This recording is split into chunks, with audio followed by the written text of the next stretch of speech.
morning, everyone. Welcome to the regular session of the Yuma County Board of Supervisors. We also be sitting as all special taxing districts, and this is the November 21st, 2022, 9 a.m. meeting. Now, board members, if they are absent, can attend in person, by telephone, or remotely. They're all here, so this is the call to order. We'll begin with the Pledge of Allegiance, which will be led by Supervisor Lyons. Please join me in the pledge. I pledge allegiance to the flag of the United States of America and to the republic for which it stands, one nation, under God, indivisible, with liberty and justice for all. Thank you. Okay. The first item in the agenda is call to the public. Call to the public is held for the public's benefit to allow individuals to address issues within the board's jurisdiction. Board members may not discuss items that are not specifically identified on the agenda. Therefore, pursuant to Arizona revised statutes, action taken as a result of public comment will be limited to directing staff to study the matter, responding to criticism, or scheduling the matter for further discussion and a decision at a future date. Public comments may be made in person or submitted by email at publiccomment@yumacountyaz.gov. The email forms of public comments will be accepted until 8 a.m. the morning of the meeting. All public comments will be read aloud during the Yuma County Board of Supervisors meeting that starts at 9 a.m. Desiree, do we have any emails?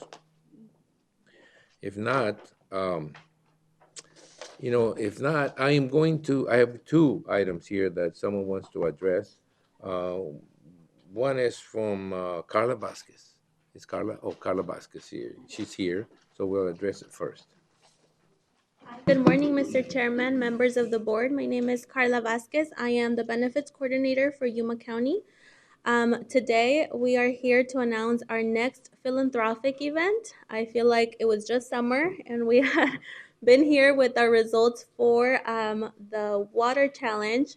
But with winter and the temperature dropping, we are ready to assist the community in different ways that they have reached out to us and let us know what their basic needs are.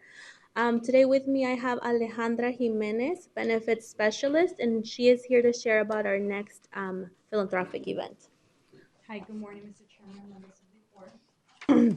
So our next philanthropic event will be in regards to the food drop, and we'll be donating all of our food donations to the Arizona Baptist Children's Services. So our food drop will be from November 21, starting today, through December 16. So throughout those 4 weeks, we'll be able to challenge the department and offices to create teams of 3 to 6 employees and have the most donations, and to be able to award those teams and individuals as well. Once we have the final results, we'll bring those donations, the top 3 teams and the top 3 individuals, back to the board and be able to award those individuals. So we are looking for any canned food or any non-perishable items to be able to donate to the Arizona Baptist. And we know that the Arizona Baptist creates like baskets for the families that they're helping, a basket full of goodies of foods that they can give them before the holidays. So they're able to have those extra ingredients and things like that to cook those special dinners for the holidays. So they will create baskets out of the food that we are able to donate to them. So we just want to thank you for the time and encourage all Yuma County employees and courts to assist us in donating to our community. So thank you guys so much. Thank you. Thank you very much. Thank you, ladies. I know you're always busy with something, so this is just another prime example that Human Resources does more than just look out after the employees of Yuma County. You guys are always helping with some program that helps the community. Thank you very much for your efforts. Thank you so much. All right, thanks. I do have a couple of forms, but they're for number 2, the item number 2. So I'll get them in there when the time comes, okay? Thank you. Okay, so item number, let's get to the agenda again. And we'll move on to items, presentation, proclamations, and appointments. During this segment of the agenda, board members may discuss the presentations, the proclamations, and may announce appointments to the Yuma County Planning and Zoning Commission and the Yuma County Board of Adjustment. There will be no legal action again. Are there any appointments from any of the board members? Any vacancies? If not, I'll move on to the presentation of the county line, which is item number 1, presentation of the county. Local firefighters gather at the Public Safety Training Facility to receive important hazmat training. Illegal dumping continues to be a problem in Yuma County. We'll let you know how to report it. And desert season is in full swing, and your Yuma County Sheriff's Office wants to make sure you're safe while off-road. These stories and more, this is your County Line.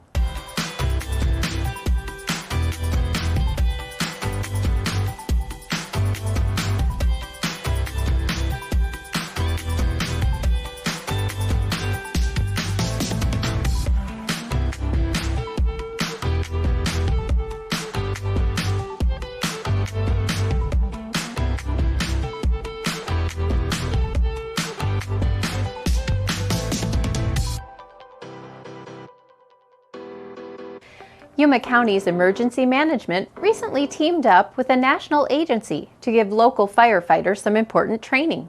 Each year, thousands of firefighters are exposed to chemical and biological hazards in the performances of their duties.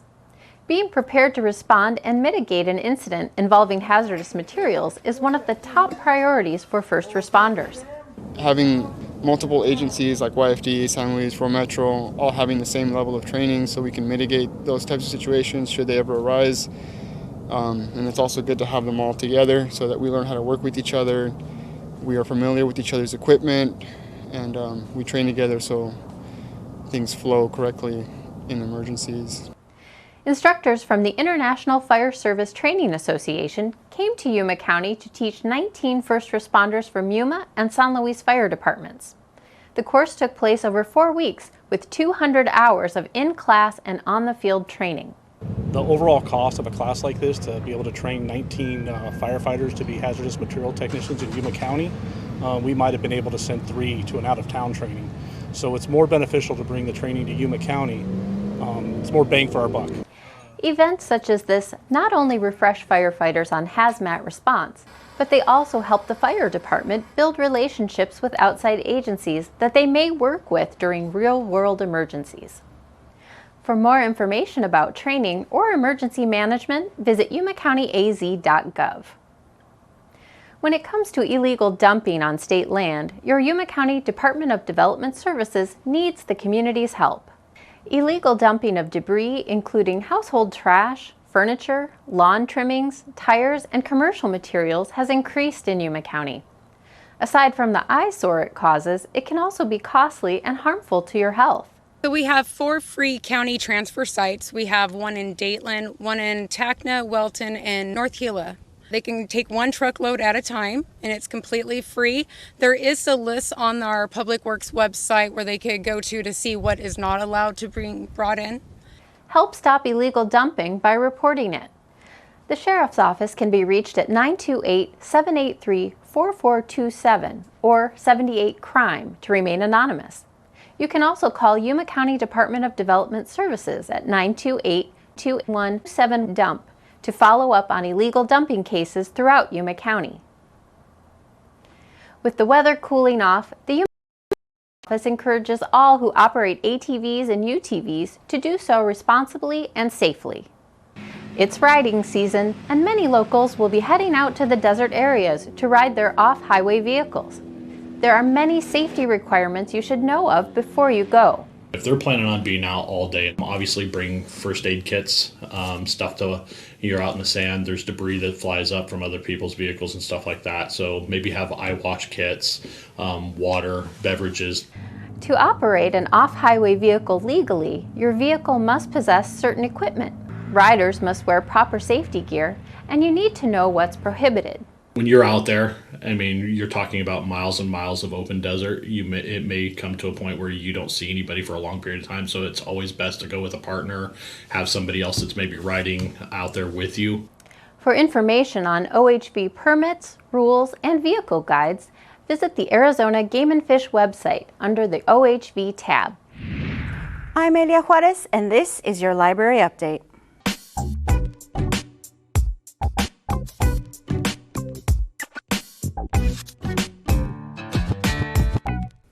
There are big changes coming for library patrons who like listening to audiobooks, but don't worry, we'll explain everything right now. Starting on December 1st, we will be removing all of our audiobook selections from our Overdrive and Libby apps. And they're going to be available on our Hoopla app instead. This will actually make it so that more audiobooks will be available sooner. If you don't already have the Hoopla app downloaded or have a Hoopla account, you will need to make one soon if you hope to listen to audiobooks from us in the future.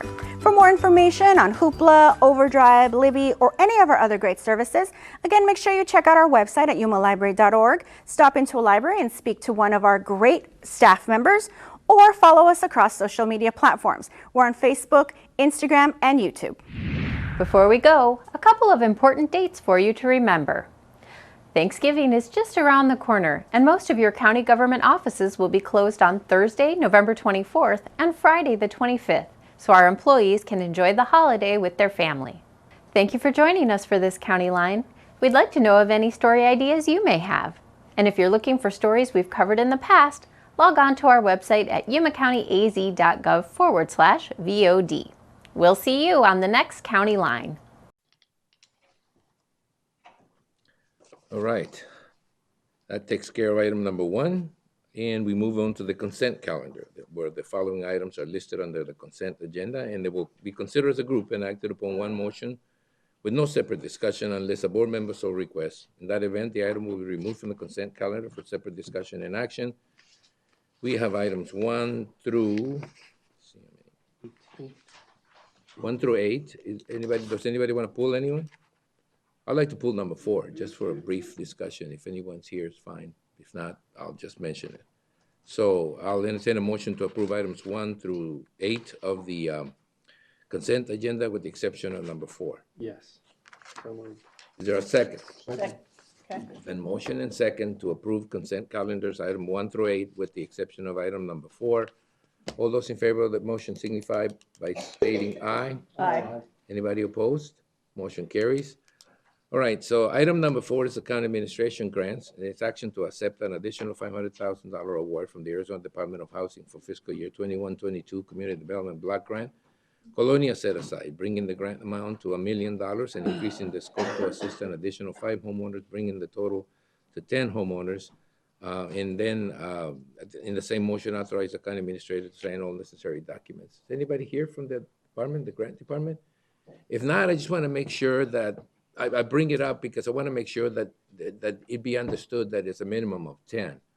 But I've always had a big issue with spending $1 million to help 10 people or 5 families, 500,000. It seemed to me it was a very high amount. But as construction gets more and more expensive, it seems less and less likely that we'll end up using, or more likely, better, we'll end up using, an average of $100,000 on every family.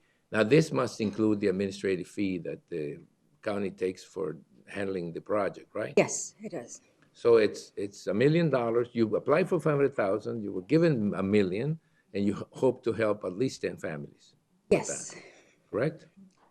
Just wanted to make sure that, we acknowledge the fact that, you made the application, and it's sort of weird to me to hear the state saying, oh, well, here's another additional 500,000. And this is for the Colonia, right? It's a Colonia set aside. Yes, it's set aside. It's not it's not countywide. You cannot use it countywide. You can only use it in the Colonias? We can only use it in colonias. And the Colonias in Yuma County are located where, more or less? So, good morning, Mr. Chairman, members of the board. Got you. Diana Veloz with County Administration. The colonias right now that are included are Gadsden, Dayton, Tacna, Avenue B and C, Donovan Estates, and Orange Grove, Rancho Mesa Verde. Okay, but I just wanted to make sure that this announcement didn't go out there with no clarification.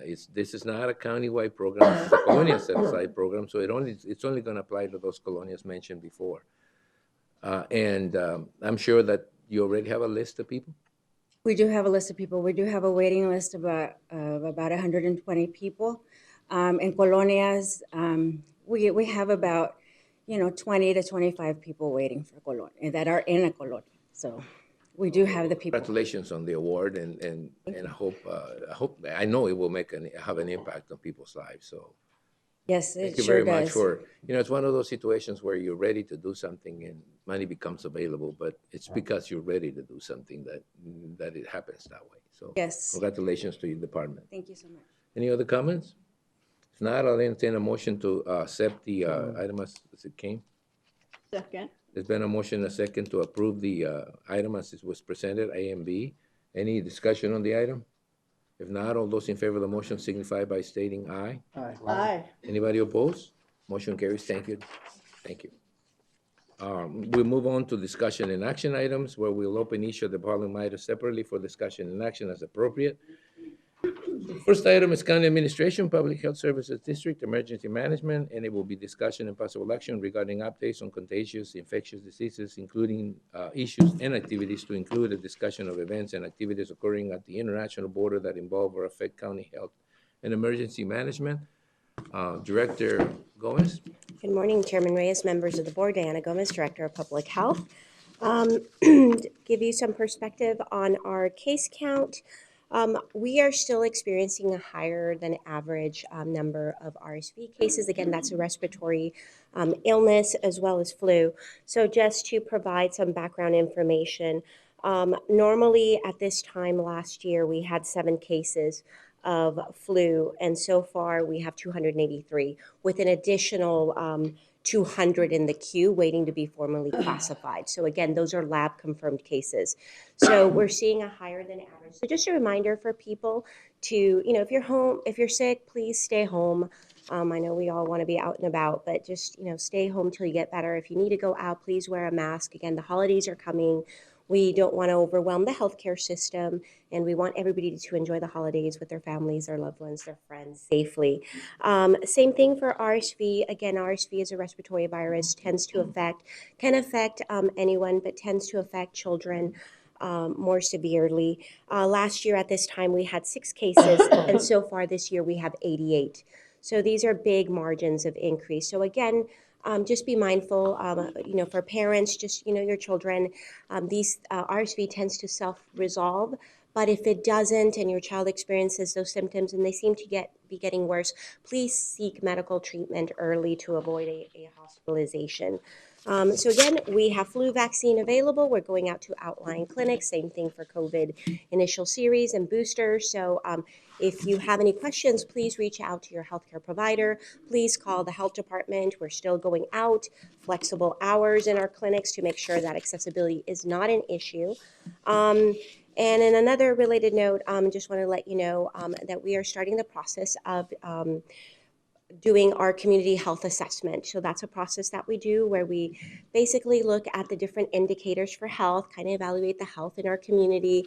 And we're just in the beginning phases. So you'll start to hear more as the weeks progress, but it's a fully participatory process. So we'll reach out to the community, different community members, stakeholders, to just participate in that process because we want it to be fully inclusive. We want to make sure everybody has a voice about this first phase is evaluating the different variables that impact health.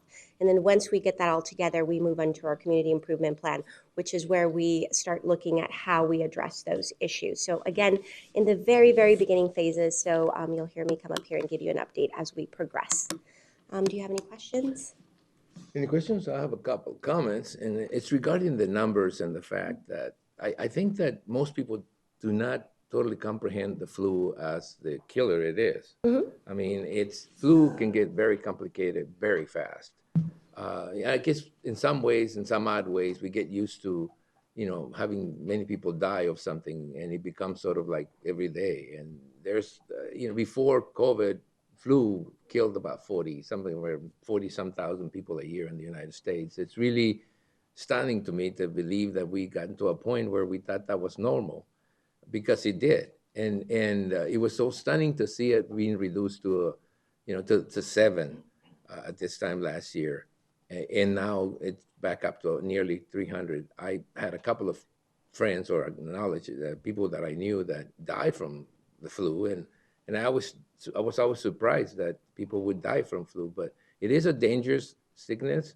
It can be helped the same way we did it before with COVID.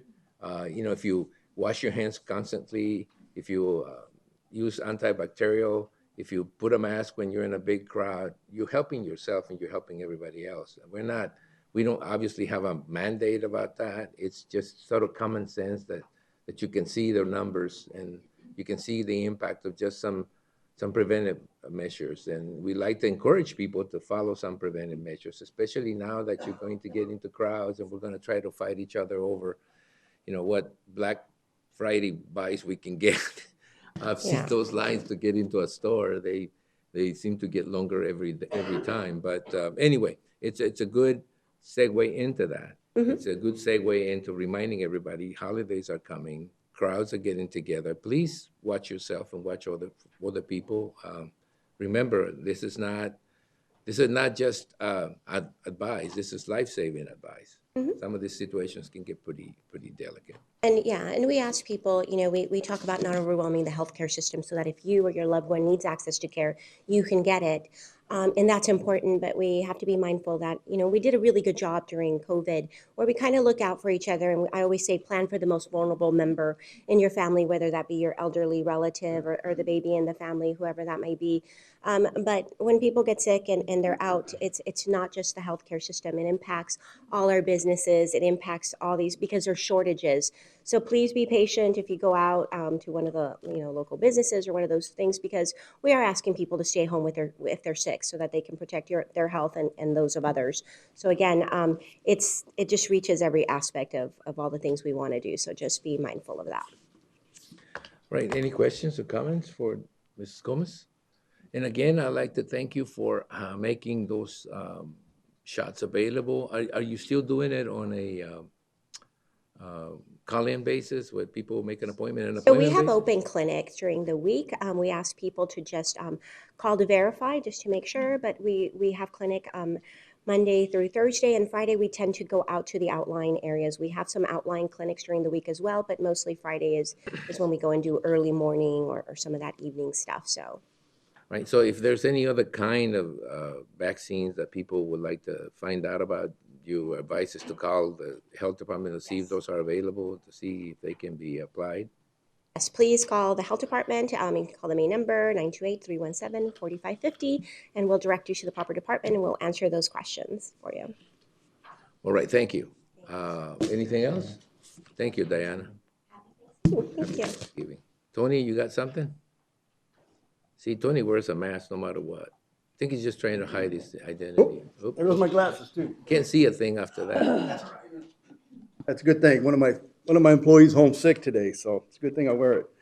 Tony Badilla, Director of Emergency Management, Yuma County. Chairman Reyes, members of the board. The only thing I have to report is the Title 42 is coming to an end on December 21st. That was the order placed back in March 2020, I believe. Indicating that some people from certain countries would be sent back.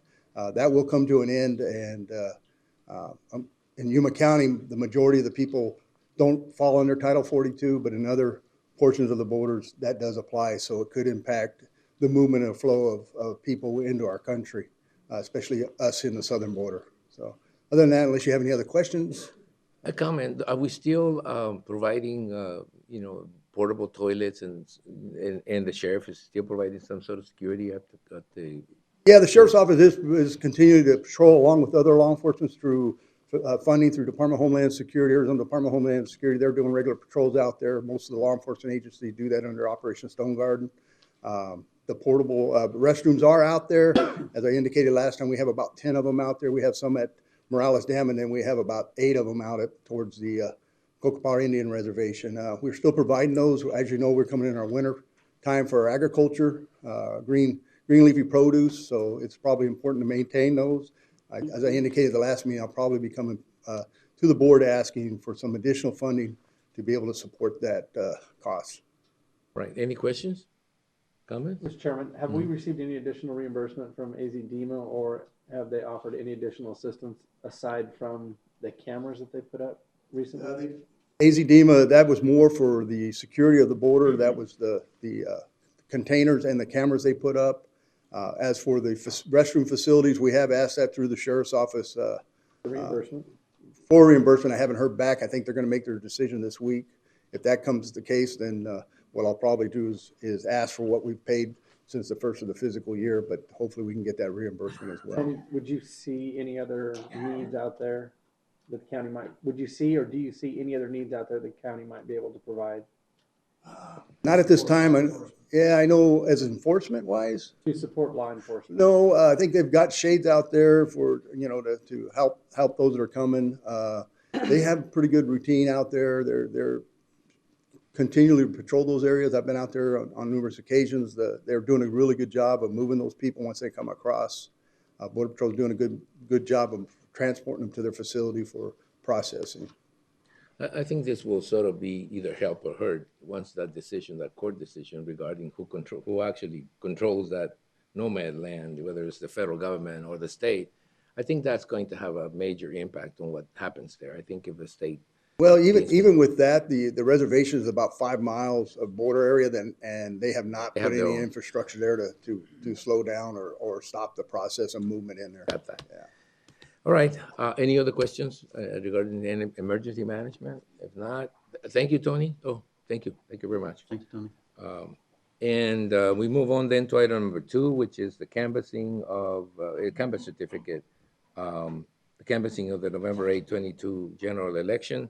We have our canvass or result summary. I think Tiffany is here, the elections director, and so is the county recorder, Richard, is back there. So go ahead and explain the process.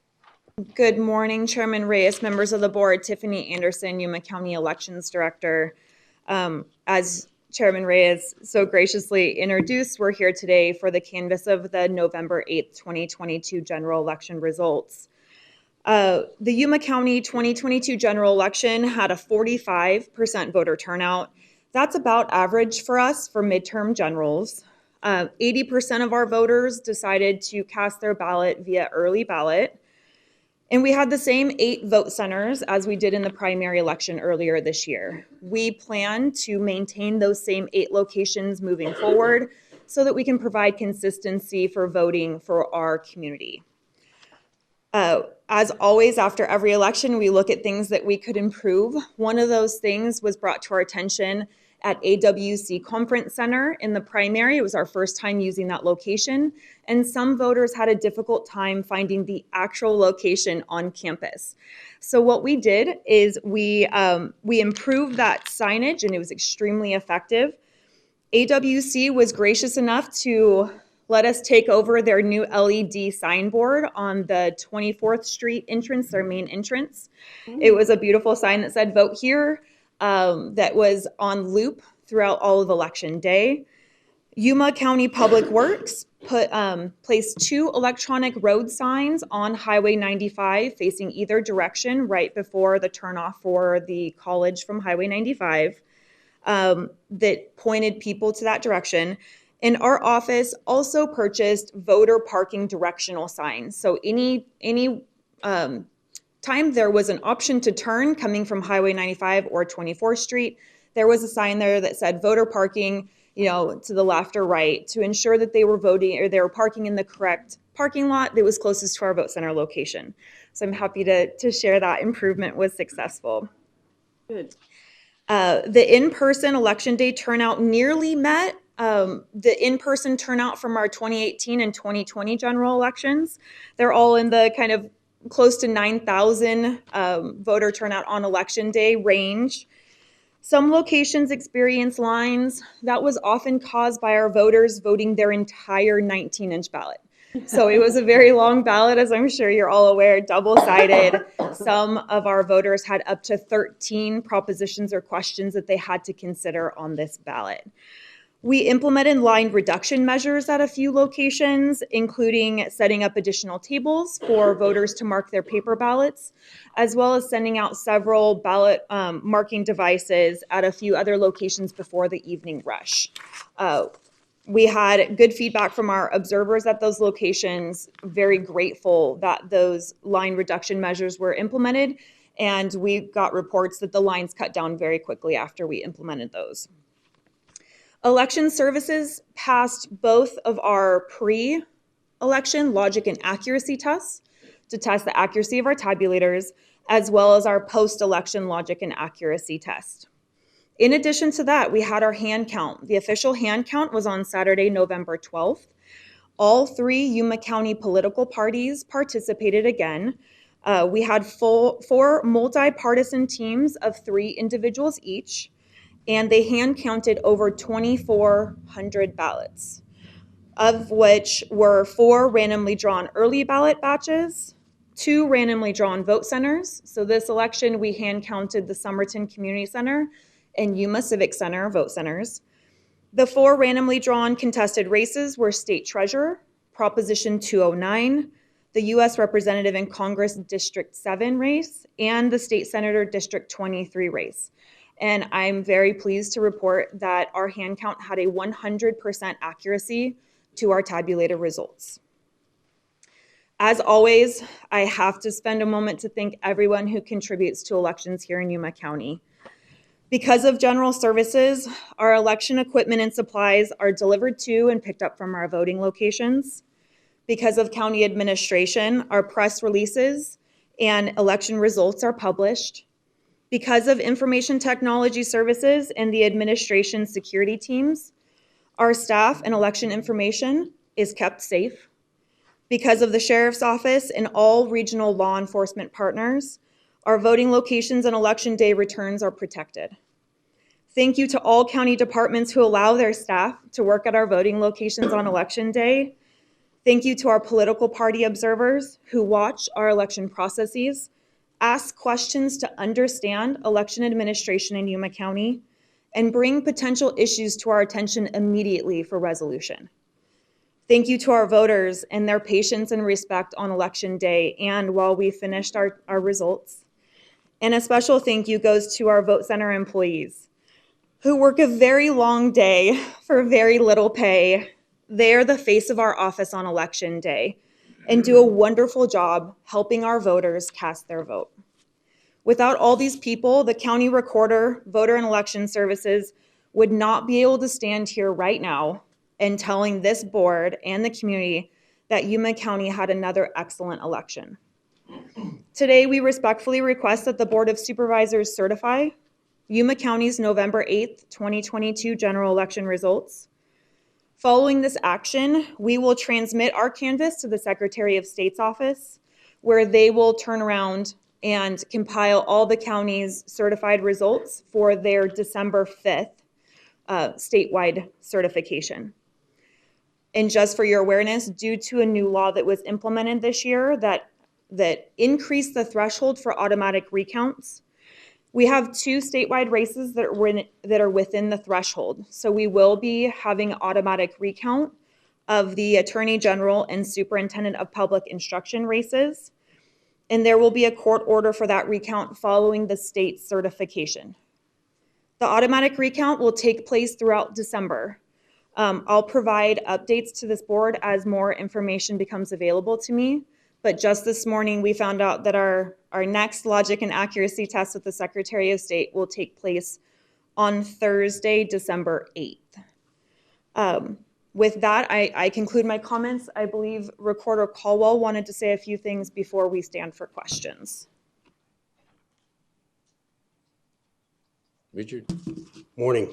Morning. Board of Supervisor members, county staff, and audience. My name is Rick Caldwell, Yuma County Recorder. I'm pleased to echo the comments made by our Elections Director, Tiffany Anderson.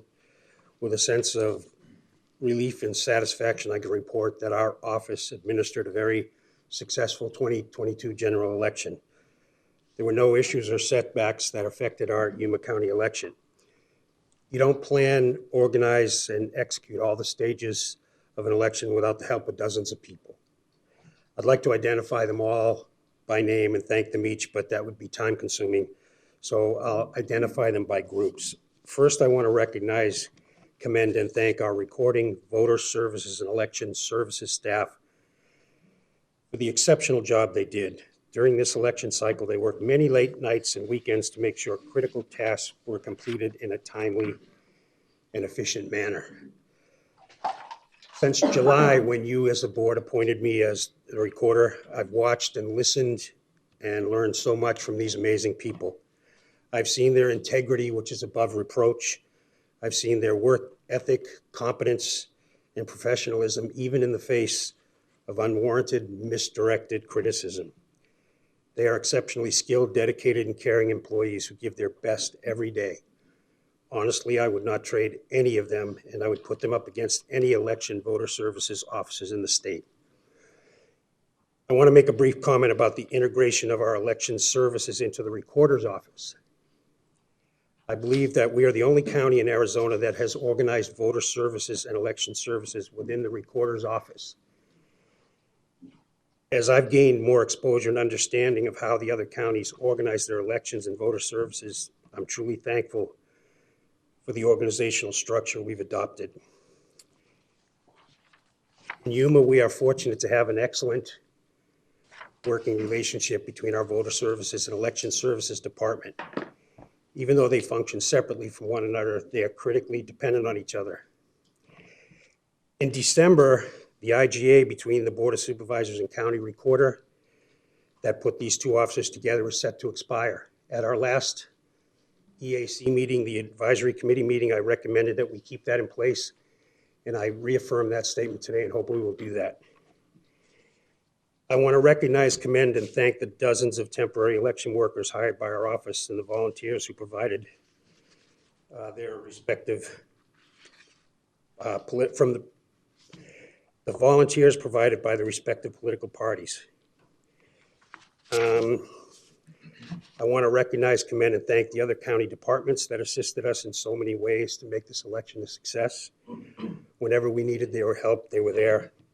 I want to thank the thousands of voters who participated in the 2022 general election. And I want to make a quick remark about our ballot drop boxes. As you recall, we ultimately moved them outside the libraries to allow 24/7 access to our voters. I'm pleased to report they were used quite extensively, and we got no reports of any incidents at any of the Dropbox locations. And lastly, I want to thank each of you for your trust and support in our office and the amazing staff who do it all. That's it. Okay. Right. Okay, Richard, thank you. We've got a couple of cards here from a couple of individuals who would like to speak, and we'll listen to what they have to say and see what comes next before we finish up the process. Thank you very much. I do have a couple of speaker cards. One is from Mr. Gary Snyder. Mr. Snyder? I'm going to approach the bench to pass this out for you.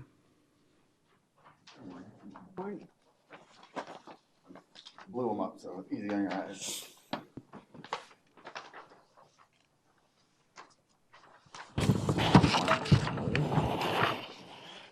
I think you gave me, no, there's no, they're two different separates.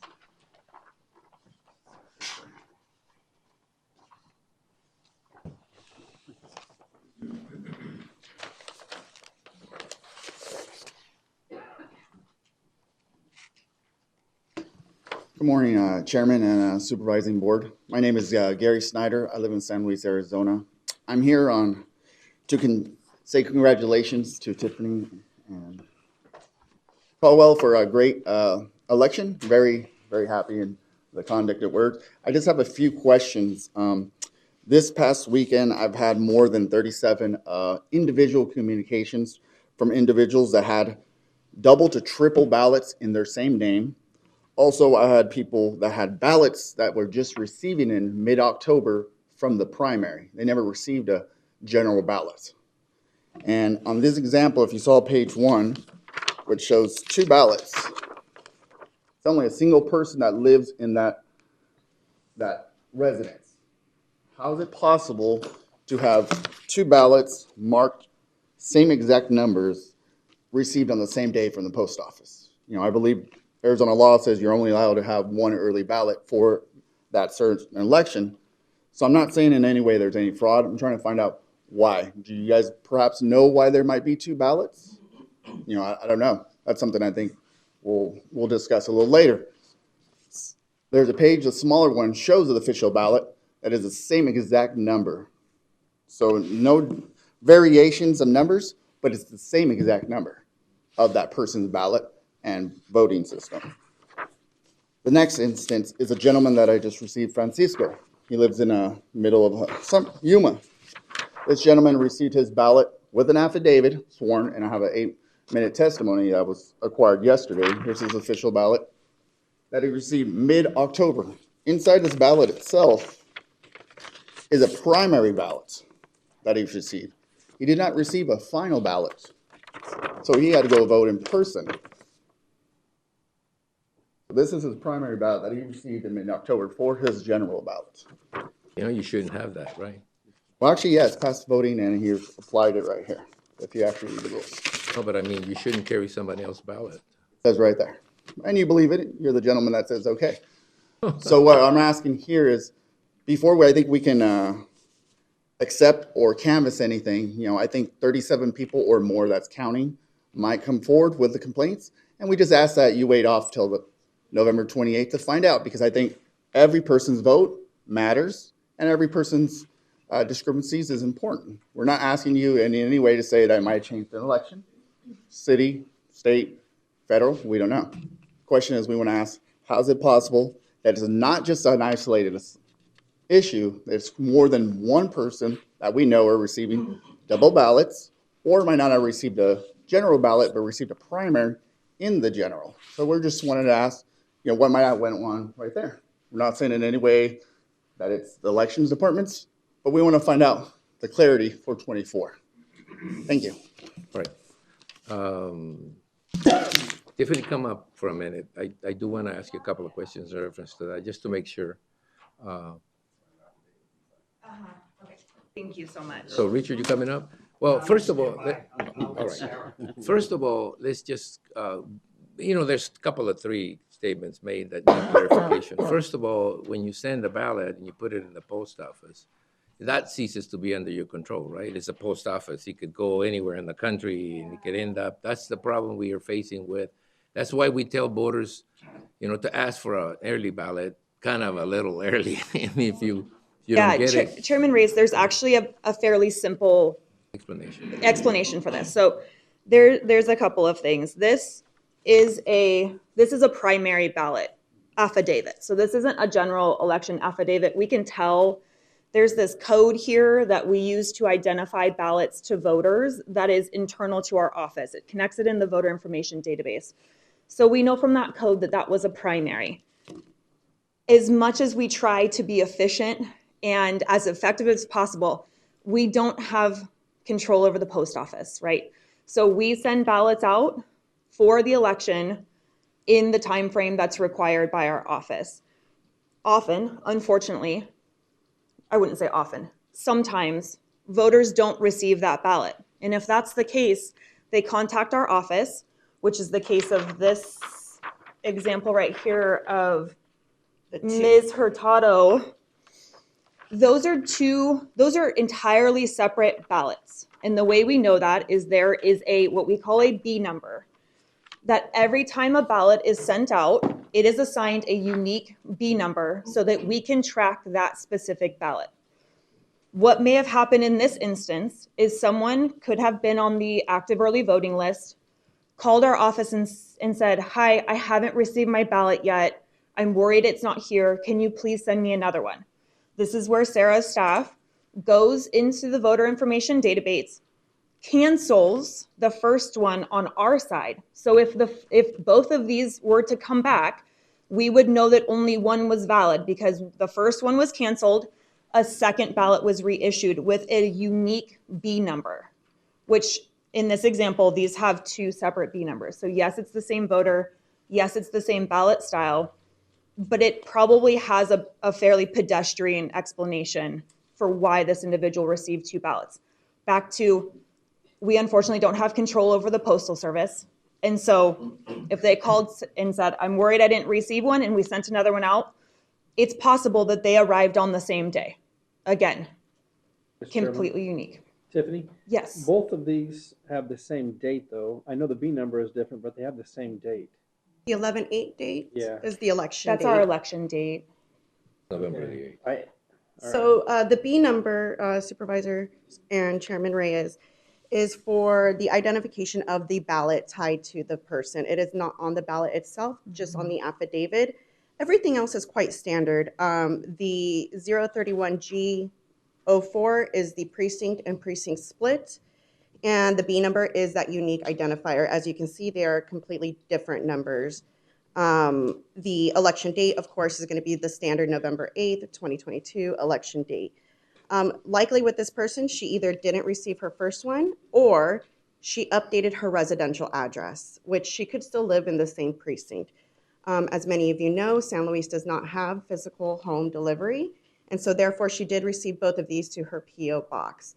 She likely received her previous precinct information or potential residential address to her P.O. box because her P.O. box never changed, just her residential, if that's the case.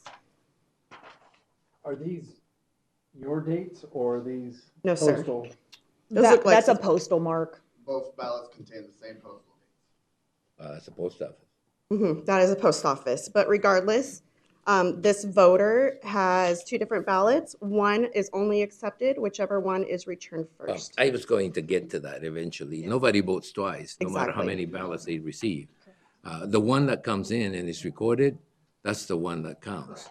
So, I just wanted to make sure, because there may be cases where, ballots are sent on a duplicate basis, either because the address changed or because the person says, I didn't get it, they get a little antsy, send me another one. Which happens But, very and often. there's cases, as a matter of fact, the people who get it, send it, and then try to vote election day. Yes. Which are another instance that we watch for. So nobody gets to vote twice. It doesn't matter. Well, it matters in the case of a process whether you get 2 or 3 ballots. But in respect to counting your ballot, you vote once. Correct. If you go out there and try to vote personally after you voted absentee, the system records that you already voted, so your ballot is taken but verified.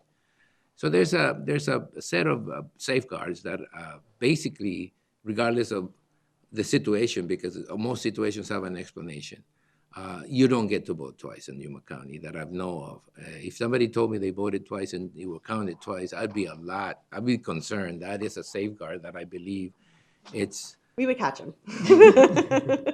So anyway, what else? The fact that it was late and the fact that it was 2 different elections obviously explained that situation that way. The fact that a person gets 2 ballots basically the same day by the post office is more a post office issue than an election issue. Somebody asked for another one, and they may have just simply changed addresses. There's got to be a simple explanation for most of these things. Now, the question that Mr. Snyder, or the request that Mr. Snyder makes about us not certifying the election doesn't come to us. It comes to us for certification, not for us to, yes, we could delay it, but there has to be a reason that is proven. It's almost a court situation where a court tells you delay it because of this. It'll be very difficult to deny people who are waiting for the finalizing of their elections, because that is final. Once we canvass, we make this final. It goes to the state. People have 5 or 7 days or 10 days to question an election in court. But until we decide to canvass it, nothing is official. And to not send the results to the state and delay the state doing their own canvassing is something that it takes, for me, it would take something much more clearly defined than a simple situation where somebody got 2 ballots. Now, if somebody would have come to me and said somebody voted twice and they were recorded twice, I would just simply say, wait a minute. But somebody getting ballots more than once, it's not totally unusual. It has happened before. It happened plenty of times. But the safeguards are there so that only 1 ballot counts. That's why the to be verified line exists, and that's why people can go out there and try. The issue to me is whether they can. And as far as I'm concerned, and as far as I know, they can't. All right. So anyway, Supervisor Pancras, you had something to say? There were a lot of kids out there registering voters, and a lot of them, the people will let them register them more than once, and then this office has to go in and figure out that. Let me see, Tom J. Thomas and Thomas J. Thomas are the same person, and they have to knock one off. And so, So if there's a chance that one of them gets, if they miss one and they get 2 ballots, only one of those ballots is going to be counted anyway. So You know, I kind of find this a little difficult because, for example, in Somerton, we went to the swearing-in ceremony of the city council members in Somerton, and I was thinking about that. I was going like, okay, we haven't certified the results of the general election yet, but they're swearing their members in. I didn't want to say it because I didn't want to sort of spoil their joy, but the city of San Luis, it's got a swearing-in ceremony scheduled for December, sometime in December. I'm not sure when, but it certainly puts a crimp on their planning if we decided all of a sudden to delay the results and certify their results. I don't even know how someone gets sworn in without the result being certified, but I'm not going to go down that road. I just simply want to mention that we go through this process. We have to, because we should, listen to any type of irregularity. And if there's one there that stands out as something that in some ways, happened because of a mistake or something, it's almost impossible to know, given that we only, get it now. If you find any cases that are fraudulent, I'm sure that they can be dealt with in court. That's probably about much as I can say. A lot of these cases sometimes turn out to be simple cases of misidentification, registering twice, moving, those kind of things. And again, 37 is not a small number. So we'll take them seriously, and hopefully you will provide us the information on those 37 sometimes, because what we want to do is run as close to a perfect election as possible. And I think you guys try to do that, but perfection is not something humanly possible. So there's going to be something in there, and obviously there may be something in all this. Mr. Chair. Okay, one at a time. Supervisor Borges. One of the things that we've been seeing the past, 3 or 4 elections, or probably even more than that, the third party registered voters, which is a good thing. I mean, I'm glad that they're registering voters, but they seem to be registering people that are already registered, and that they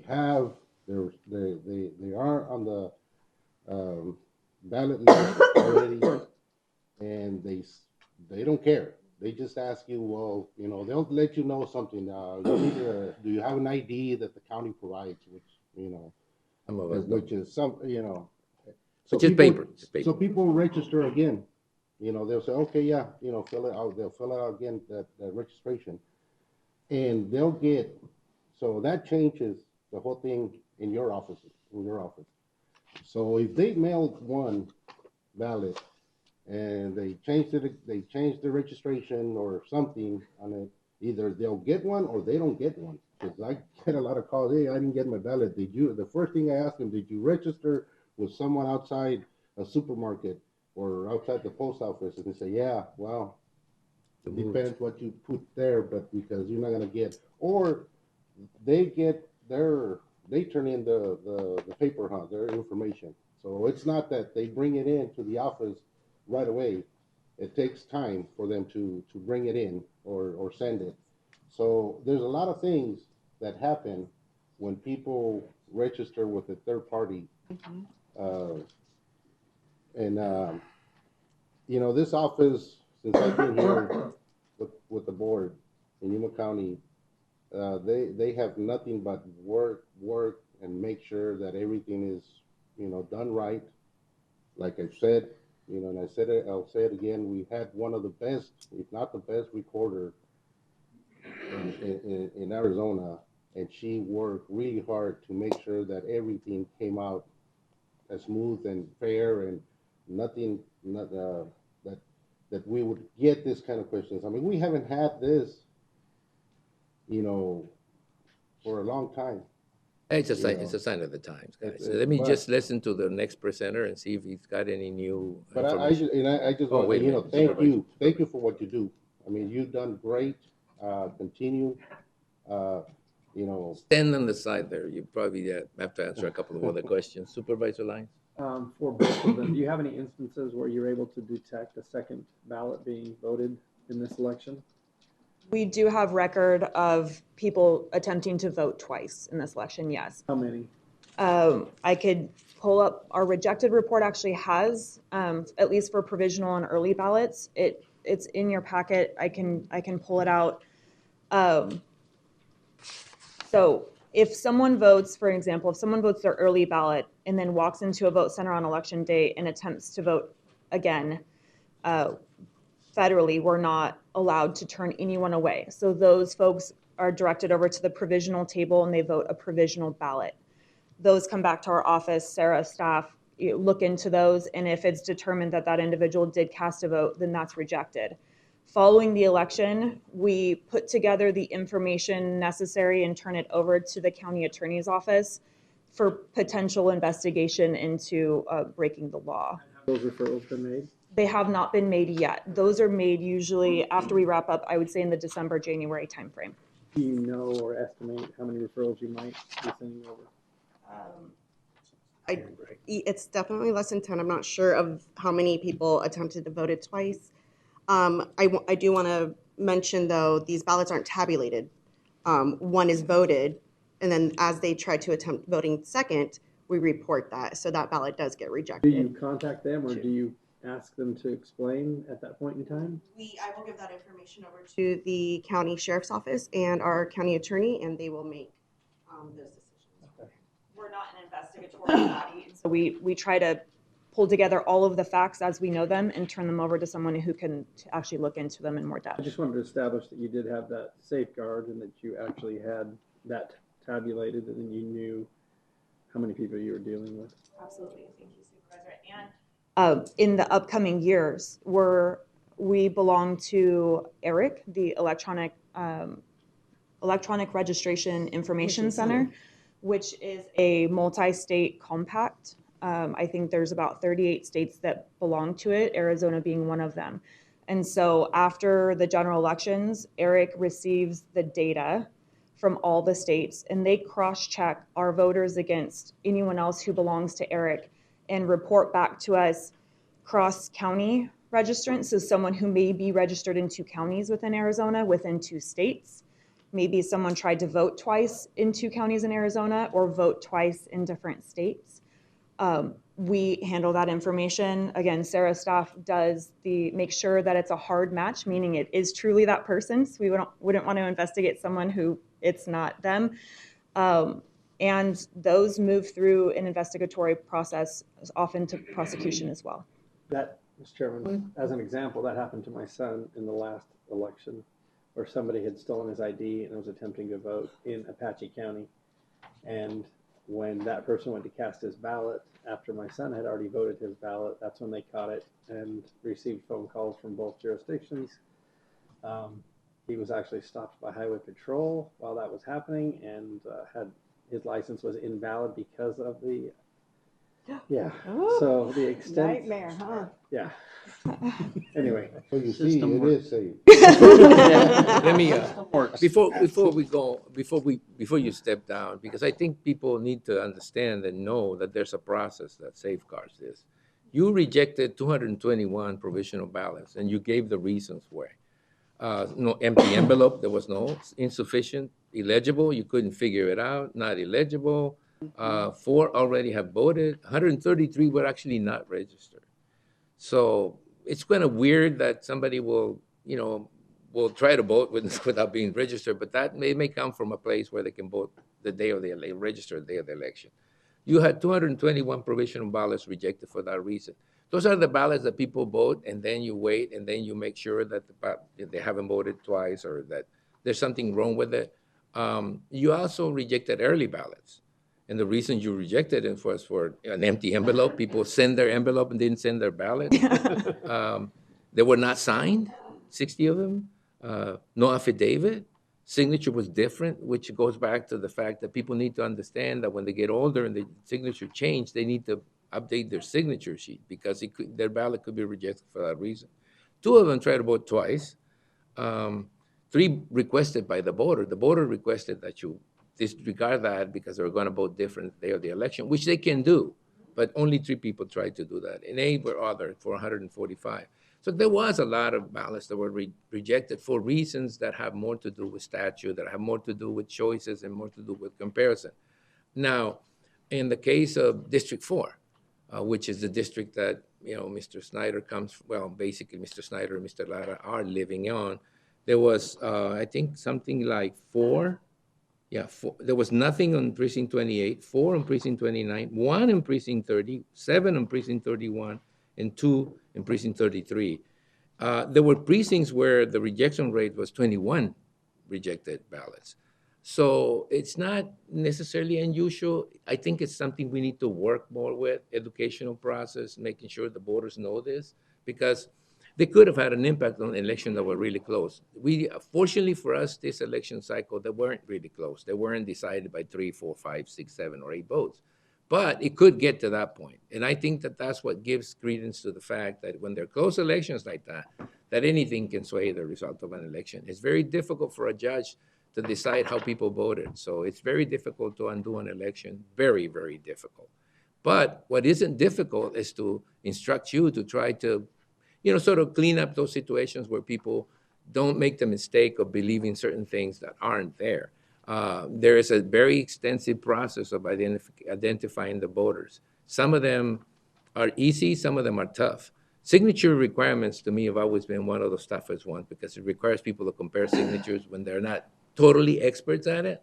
So if you sign different than when you register, I recommend that you immediately, because we probably have a way of letting that voter know. Because if it's a voter that signed a provisional ballot, they have the opportunity, they have 5 business days, I think, to come over and say, well, it was me that signed that. I just signed different. They have an opportunity to do that. So there is some safeguards. Chairman Reyes, forgive me for interrupting. I did want to touch on a few things. One, if a signature is not matching, that voter is notified by every possible option that we have. So if we have a phone number, an email address, and a mailing address, they're contacted by Sarah's office immediately. There was something wrong with your ballot, please come into our office or call us. So they do have that opportunity. The cure period for early ballots with mismatching signatures is the same as our provisional ballots. That's 5 business days after the election. For this election, since it was later, we had Veterans Day, so we had a national holiday, we had to extend that by a business day. So the cure deadline ended Wednesday at 5 p.m. rather than normally it would be Tuesday. Touching on the rejection rate just a moment. I compared them against our most recent past elections, and that's a common rejection rate, both for provisionals and for early ballots. They're very close to what we normally see. So we will continue to do our outreach and education in the off year. As we get closer to the election, we have small staff, so we're dedicated full time to administering the election. But also, it would be great if our supervisors also speak to your communities and let them know that we're the trusted source. So if they have a question about their ballot, come to us. If they receive a call from our office and they're nervous that it's not really us, they can call us back on the main line to make sure that they really are speaking to the person who can fix whatever issue they were experiencing with their ballot. So again, we will continue to educate. I wanted to make sure everybody understood that was the total rejection rate for the total county, for the 46,000 or 47,000, whatever that number was. To have 200 ballots rejected, it's not an unusual percentage. It's a very minute percentage. But again, it doesn't take much to sway an election when they're really close. So we are interested in making sure that everybody that votes is supposed to be able to vote and make sure that the vote is counted. Regardless of everything else, I think perfection is not achievable, but we get as close as we can. So the percentages are very, very low. And if you split it up by, like I said, if you split it up by precincts, it is 1, 2, 3, 4, 7 rejections on a whole precinct, which sometimes has thousands of voters. I mean, I'm talking, sometimes there's 2,000 votes coming out of one precinct. So that means to me that the rejection rate is really very minuscule. Very low. All right, so let me listen to Mr. Lara. Let us listen to Mr. Lara and see if he's got anything new to offer.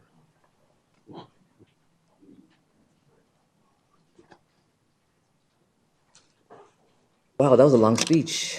Good morning. It was. Buenos días a todos. Good morning, everybody.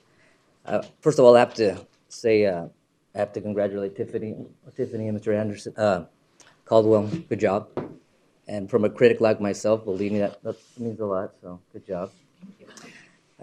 I came in late, as you saw, and when I was reviewing the ballots that Mr. Snyder just showed you, I think he overlooked also, and maybe, I'm not sure if he gave you that piece of information where some of the double ballots, people were complaining that the propositions were not on one ballot.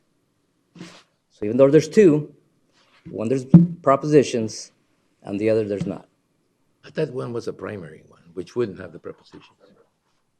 Possibly. Anyways, the other thing I need to mention is that there's also, and I'm not going to say fraud because people sometimes panic with that.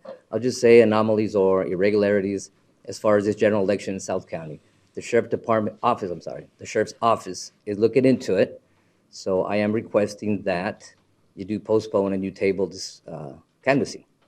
I think we have to give it time. There are close elections in the state. It could be swayed, especially, and you know very well that when I talk about issues with voting, I always speak with evidence standing behind me. That's why we have one person that just went to jail. The other one is both in probation. One is didn't go to jail, but on probation. And there's more cases that are pending in the 2020 election. There is more coming from this past election that happened in South County. And you know very well that when I speak about something like this, I'm well informed and I always present evidence. So I'm requesting that you postpone this, that you table it. And that, I'm just remembering right now, actually with your case, Reyes versus Cummings, which is case law now, that was exactly your basis on your challenge, was the signatures. And that's how you had a redo. You questioned the validity of the signatures in the mail-in ballots, which now you say are valid. So just a double standard there. So anyways, I'm here to request respectfully that you postpone this, that you table it. There's more out there. There are things that happen in South County. The sheriff's office has it. So please just give it a little bit of time because some of the propositions were close and they can be swayed. So with that, thank you. Well, let me, before you leave, Mr. Lara, I do want to mention a couple of things that are important in this process. One, yes, the signature requirement was established back then, and it was established so that essentially we had 66 people who didn't sign the same way. So the safeguard is there. Two, we're still dealing with cases from the election of 2020. So for us to delay the canvassing on something that may take, an investigation that may take 12 months, it seems unreasonable. Three, there is a way to get to court. Once the decision is made, as a matter of fact, recounts don't happen until the canvassing happens. The same thing doesn't happen. There's no numbers in there that right now look like the reject rate for like District 4. It's like 12 people altogether, the rejection rate, the ones that can be cured. The other ones are just matters that the sheriff is investigating, people who may not have done it the right way or did it the wrong way. Those things are going to be minuscule. There's been 3 or 4 cases since the 2020 election. There's been 12 cases in the whole state of Arizona, from what I know. 3 or 4 of them are here in San Luis or in the South County area. So none of those cases amount to that much.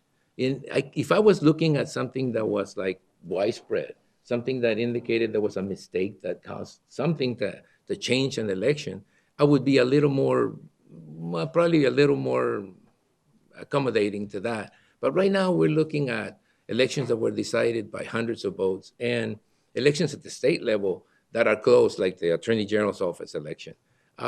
Normally, they would matter if we could prove that if we could remove someone, but we can't remove anyone. The only people that can remove people are the judges or the law enforcement officers, and they won't be able to do nothing between now and November 28th. Excuse me, but these investigations take a long time. Proving how people voted, it's worth the time. It's worth the time. And as you mentioned, what happened in 2020 happened again in 22. Even though it takes time, it is surfacing, and the web of how it works is being exposed. With this particular case, there is more that's going to be exposed, and it's not onesie-twosies like everybody plays it. This is a web. This is a well-orchestrated machine and it's a well-organized machine. I've said it for a long time because, very well, I've been working on this for 23 years now. And we know the players. We know the players. We know who they are. We know how they work. And some of them have been prosecuted. Some will be prosecuted. But this new case that happened in Somerton, I think it will crack what everybody was waiting for. And I think it'll give more insight as to what is happening. So I'm just here to respectfully ask if you can just table this. I don't think it'll hurt anything, but maybe just bring trust back to the community, because that's mostly what we're looking at. People don't want to trust the electoral system, even though I just congratulated Tiffany and Rick here for doing a good job. So if you could please just table it, I would appreciate it. Thank you. Ms. Jones, Ms. Farr, what do you hope to expect, or what do you hope to achieve in 1 week? Will the Sheriff's Department act on it, or will it be referred by an attorney? Yes, I would prefer that you ask that directly to the Sheriff's Office. I don't want to get into details. I mean, it's obvious. I don't want to get into details, but if you call the Sheriff's Office, they will probably give you more information. Did you ask the sheriff to be here with you today to confirm that they're investigating it? Yes, they have. I already confirmed. But did you ask them to be here today to confirm that? And often they will not talk about this in public. And you know that. They would talk about an ongoing investigation if you asked them publicly. Sometimes. Well, anyways. I found our sheriff to be very forthcoming if you ask him. Oh, he is. But if you ask him directly, I think you'll get a better answer. He texted for the last 2 weeks. He hasn't mentioned anything to me. Sometimes it's a little slow returning texts. But, that's what I'm trying to make a point of. I mean, we have a window of time. We don't meet again until December. I think this is our last meeting this month. So if we waited until November 28th for something that may or may not happen, we'll be disenfranchising everybody else that needs to make a decision. They need to have a decision. They need to have a certificate. Well, I understand. I'm just here to make the request, and it's up to you. And you obviously already have your decision, and that's fine. And I'm just here to voice my opinion and to be heard. And I thank you for giving me the time. Okay, Mr. Lara, thank you very much. Guys, I mean, we've done this I've personally done this for 24 years. I think I'm getting close to 24 years. And there's always been a case or two that needs to be looked at. And again, for those cases to proceed, they don't normally end up here. They end up in a court system. And the court system is the one that finally decides. We're here to certify the results of an election that wasn't conducted by us. It was conducted by Richard and Tiffany. I don't know if we can get into a situation where we say, well, we need to wait to see somebody else, either law enforcement or someone else, gives us the final. I mean, that would be, if it was a court order, I would do it. I had to do it, but it isn't. It's just somebody saying that something happened that may or may not impact an election. I pointed out to the fact that there was 4, 2, 3, 1 rejected ballots in those areas. Other than that, if it's a criminal investigation, it will take months. I think that we're faced with the best we can get, which is the results that are being offered to us. We can look at the rejected rates, we can look at everything, and we don't see an election locally. Maybe statewide, it would have some impact, but locally, I don't see an election that is impacted by 4, 5, 3, 2, 1 votes that may or may not, that were rejected, but may or may not be.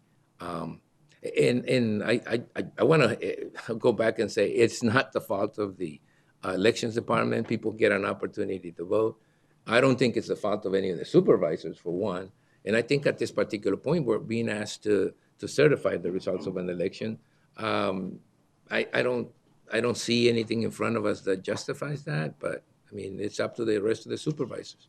Mr. Chairman, for clarification, what is the process if they found fraud before or after the canvass has happened?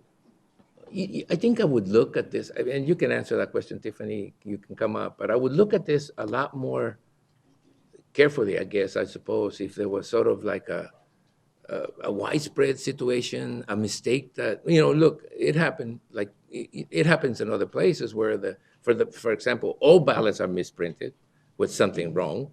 Ballot machines can't count them. If there was something that led me to believe that the election was impacted and we could prove it between now and November 28, I'd say, yeah, let's wait. But what I've heard was there's up to 37 cases which may or may not be intentional, which I don't think they're intentional, but, it would be either the county elections department sending someone to ballots, getting them from the post office late, or getting rejected for some reason or another. Now, 37 was the number I heard. I guess if we waited long enough, we'll probably get more people. But you see, it's very difficult to tell what people have in mind and who, and what they'll tell me is different than what they'll tell Mrs. Snyder or Mr. Lara or you.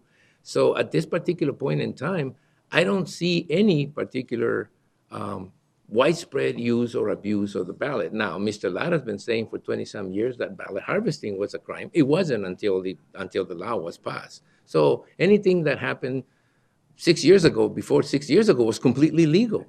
So in essence, I don't want to litigate that, and I don't want to get into a discussion about what is or what isn't. What I'd like to do is certify the results of this election. If anybody has a problem with them, take them to court. This is not where you're going to solve them.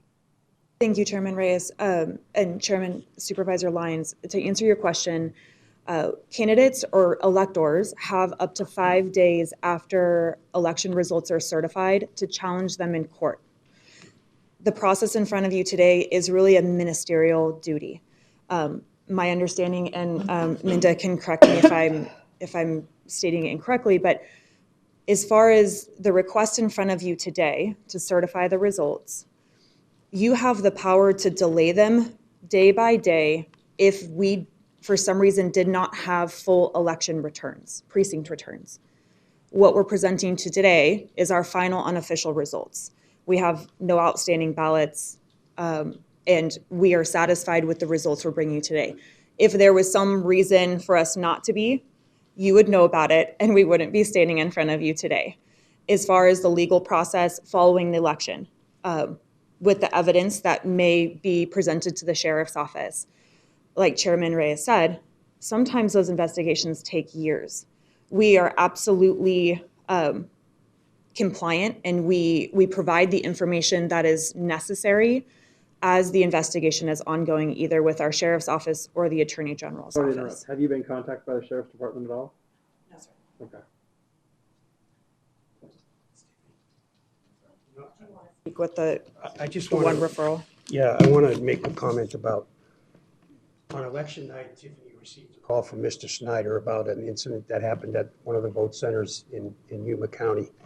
And she was overwhelmed with all the stuff that she was doing, so she asked me to look into it. And I did look into that. And I got to the point that I felt, okay, I need to refer this to the sheriff's office. So we have referred one incident to the sheriff's office. Where that is, I don't know yet. It was a comment, yeah. Say what it might pertain to, that incident? Ballot abuse. Is that too general? Without getting into the It details. was a comment that may have been made while someone was leaving a voting location, like About people being paid, receiving money to get ballots deposited. like Recorder Colwell said, he spoke to the individuals that were involved and referred the information that we had collected up to that point to the sheriff's office for investigation, since, again, we're not an investigatory body. Thank you. I apologize for cutting you off. That's fine. Were you that's going to say fine. anything else? No. No. All right. Well, thanks. Thanks, Stephanie. And thank you, Richard, for bringing that up. And now, like I said, I mean, perfection is not something we strive to do, but it's tough to achieve. There's going to be some differences in people. You know, we won't achieve perfection, but I'll accept excellence, okay? Yeah.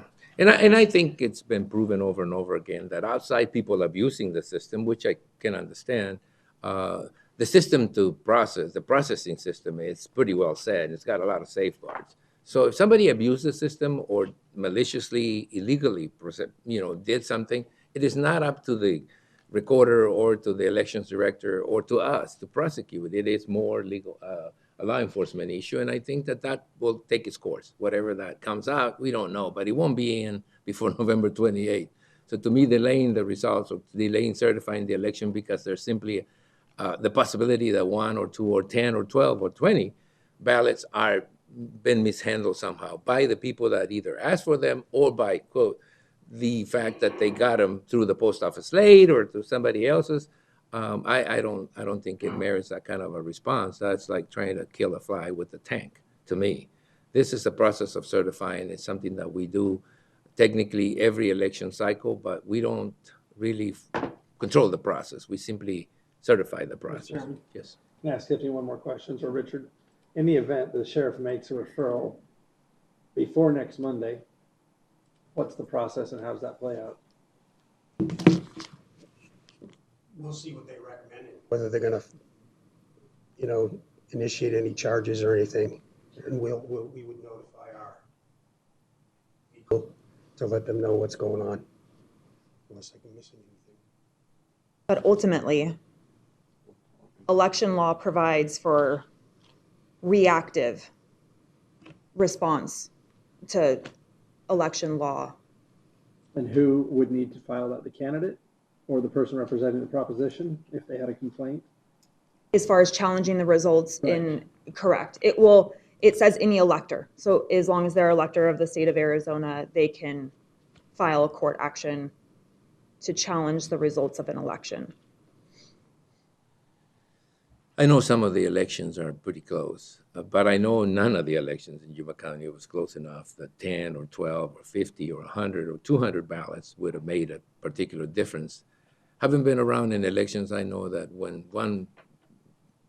one ballot is determined to be from one side, it actually impacts two. You take that one from the other side and put it on this side. But in this particular case, proving how people voted is nearly impossible. People can say today that I voted. Every time that somebody wins, 90% of people tell you they voted for you. You don't ever understand why it's not reflected on the actual totals, but it's because people will tell you what you want to hear. So before we get into that kind of thing, I just want to make sure that what we're doing is certifying elections that were basically properly processed. And that's what I believe you guys did. Right? Yes, Mr. Chairman. Okay, I think we talked enough. I think it's time to either, move on or delay it. I'll entertain a motion either way. Mr. Chair, just before we make a motion, I just want to thank again Tiffany. Thank you, Rick. Thank you for doing a great job, Sarah. As always, you're there. Noida, thank you, and to all the other staff in your department. And before we move on, the flexibility that you guys showed by making those ballot boxes available 24 hours was something I will remember. I think that you reacted pretty quickly and that you did the best you could under those circumstances. And that is exactly the trademark of an election department that I know of. Right? Okay, so is there a motion? So moved. So the motion is to certify the results of the election as presented by the elections department. Do we have to do anything particular? Say, it's certify the unofficial results that will become official after certifying of the general election of November the 8th pursuant to Arizona revised statutes and declare elected persons receiving the highest number of votes cast for each contest on the ballot to be filled by the electors of the county or subdivision, which means just certify the results of this election so everybody can continue with their lives. There was a motion. Is there a second? We're letting members of the other party sort of try to, Mr. Simmons, we're looking at you really hard because. You want to second it? I understand where they're coming from. But I also see if we don't, it's slowing down everything. And I don't see the sheriff's office, it's going to be a while. It's not. Mr. Chairman, I'm texting the sheriff to get a response and I don't have anything yet. See it happening. I need to clarify because I said department and I got chastised. So it is the sheriff's office, not a department. Yes. I've been chastised for the same thing. So are you going to second it, Mr. Simmons? Let's move on. This is, we've always been known as a board that's really, bipartisan and that we, sort of put these things aside, especially during election time, because it creates a perception in the community that, we're not together in this. And I believe we're together in this. We have reservations of, Mr. Chairman, if we can't have a discussion yet, can we? We're waiting on a second. Oh, we can discuss to get to a second. Mr. Lara, the sheriff has informed me that it would be referred to the AG's department, but doesn't anticipate doing something in the next week. your call. Just saying, I'm trying to get clarification. I'm just saying, it's your call. All 5 of you. They're valid points. So it's your call to decide if you want to wait till November 8th or 28th or just do it. But at the end of the day, 2024 comes around and But I'm just, re-election is up. the reason for all of my questions and doing a follow-up specifically with the sheriff is because the request for the 28th really won't accomplish anything, and any elector is not going to have the opportunity to file or make a complaint unless the election is certified, correct?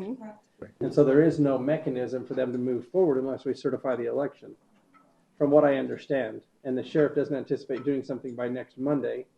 And so, and he would refer it to the AG's office for And the AG is gonna prosecution. take They wouldn't be forever. doing anything. So I'm just trying to clear the air here and make sure we understand the methodology and the catches that are in place in order to move forward. All I'm saying, if you table it, it could be enough time to do something between now and then. Maybe not, and in the end, but it's just a way to buy time. I don't know if you're going to buy time with the rest of the people that are in that ballot. Thanks. And thank you again for this discussion. It gets us to a point where we talk about these issues, but I think we need to, make a decision. So, a second. I agree. I think we need to move forward to get this thing really looked at. If we sit on it, it's just delaying getting more action done or getting it reviewed quicker. So I'm going to second the motion. And additional commentary, you won't have a mechanism to move forward if you indeed find any fraud until the election is certified. And so by certifying it, it empowers any person to then go in and file the lawsuit. I just want to clarify that, because if we leave it pending, nobody can take any legal action. So waiting until next Monday wouldn't accomplish anything. It would just delay any elector's ability to engage in the court system. Correct me if I'm wrong. I'm just trying to understand and state things correctly by law. You're right. I should know. We know the system pretty good. Okay. All right, so there's been a motion and a second and plenty of discussion on this particular issue. I'll make a motion, a voice motion. If anybody needs to have their vote recorded, then let me know. But all those in favor of the motion signify by stating aye. Aye. Anybody opposed? Motion carries unanimously. Thank you, everyone. I know it's been a tough process, but thank you again very for- much. But I encourage you to keep going forward Yeah, sure. with it. I've been doing it for 23 years. We'll keep going. District 3. Yeah. All right.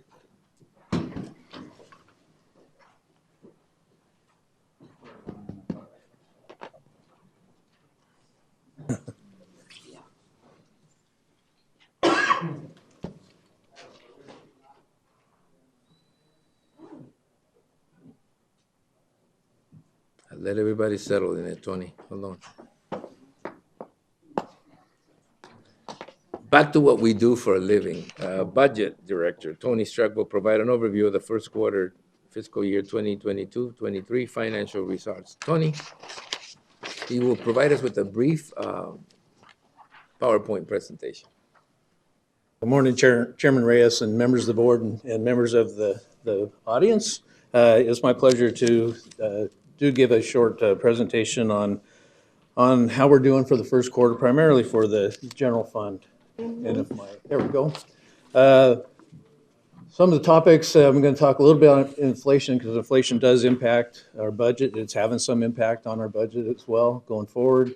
Talk about our revenues in general fund, and then how our general fund expenditures are trending. A lot of people have seen this graph where inflation has been fairly significant over the last couple of years. It peaked at 9.1% back in June and has fallen slightly to 7.7% in October. Just looking at inflation on a year-to-year basis, a couple of years back during the pandemic, we did have pretty low inflation, but if you look at inflation over the last 2 years, we're having a compound effect of that. We're actually up over 2 years ago, 13.9%. And that is impacting some revenues and also expenses. On the component side of the CPI, things that impact the county, natural gas prices, gasoline, electricity, the new vehicles we're trying to buy, having some supply chain issues with that. Food is up 10.9%. That doesn't affect necessarily the county, but for the community. Interesting that food away from home is actually cheaper than food at home. So all items for October, 7.7%. And then if we look at it with less food and energy, which is the core inflation, 6.3%. In this slide, I'm showing our revenues for the first quarter over the last 4 years. And you'll see that revenues have increased fairly significantly from a base of around 16 million or slightly up to 20 million in the current quarter. Some of the components of that, property tax revenue is a little higher than what we typically see. They recorded a higher number through September than normally. There you go. There you go. It's back. Oh, it's all. Like- it's all. Stop messing around with him. I know. That's sure what happened. State shared sales tax, county sales tax, charges for services, which is indirect cost revenue, is also up. Gil charges that out periodically. The amount of revenue we were expecting from indirect revenues did increase, but for the first quarter, he charged out higher than what we typically do. That's just on a year-to-year basis. A lot of numbers up here that when I look at for the first quarter, some revenues we receive 100% of in the first part of the year. We get some state payments, so our benchmark would be 100%.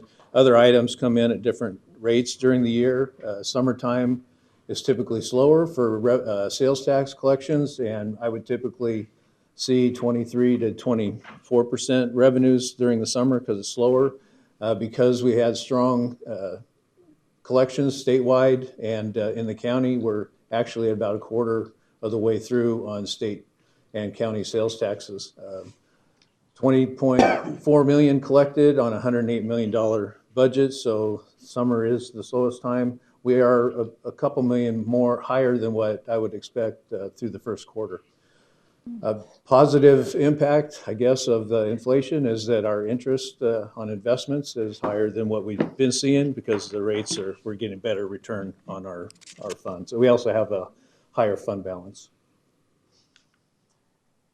The Joint Legislative Budget Committee just did a meeting in October, and they did a projection of what they expect the rest of the year to come out at.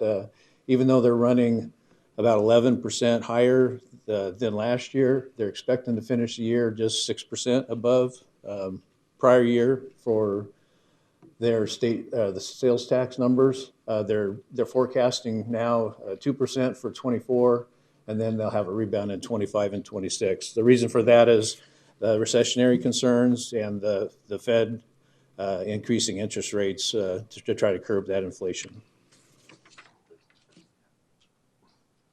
This is just showing, this is state shared sales tax over the last 3 or 4 years. You can see that each year the number has been increasing, and we are running higher than what we have in the past couple of years. Same thing for the the county sales tax. You can see it's pretty cyclical. We are above prior year, similar to what we saw in state shares tax. We are slightly below where we were 2 years in October.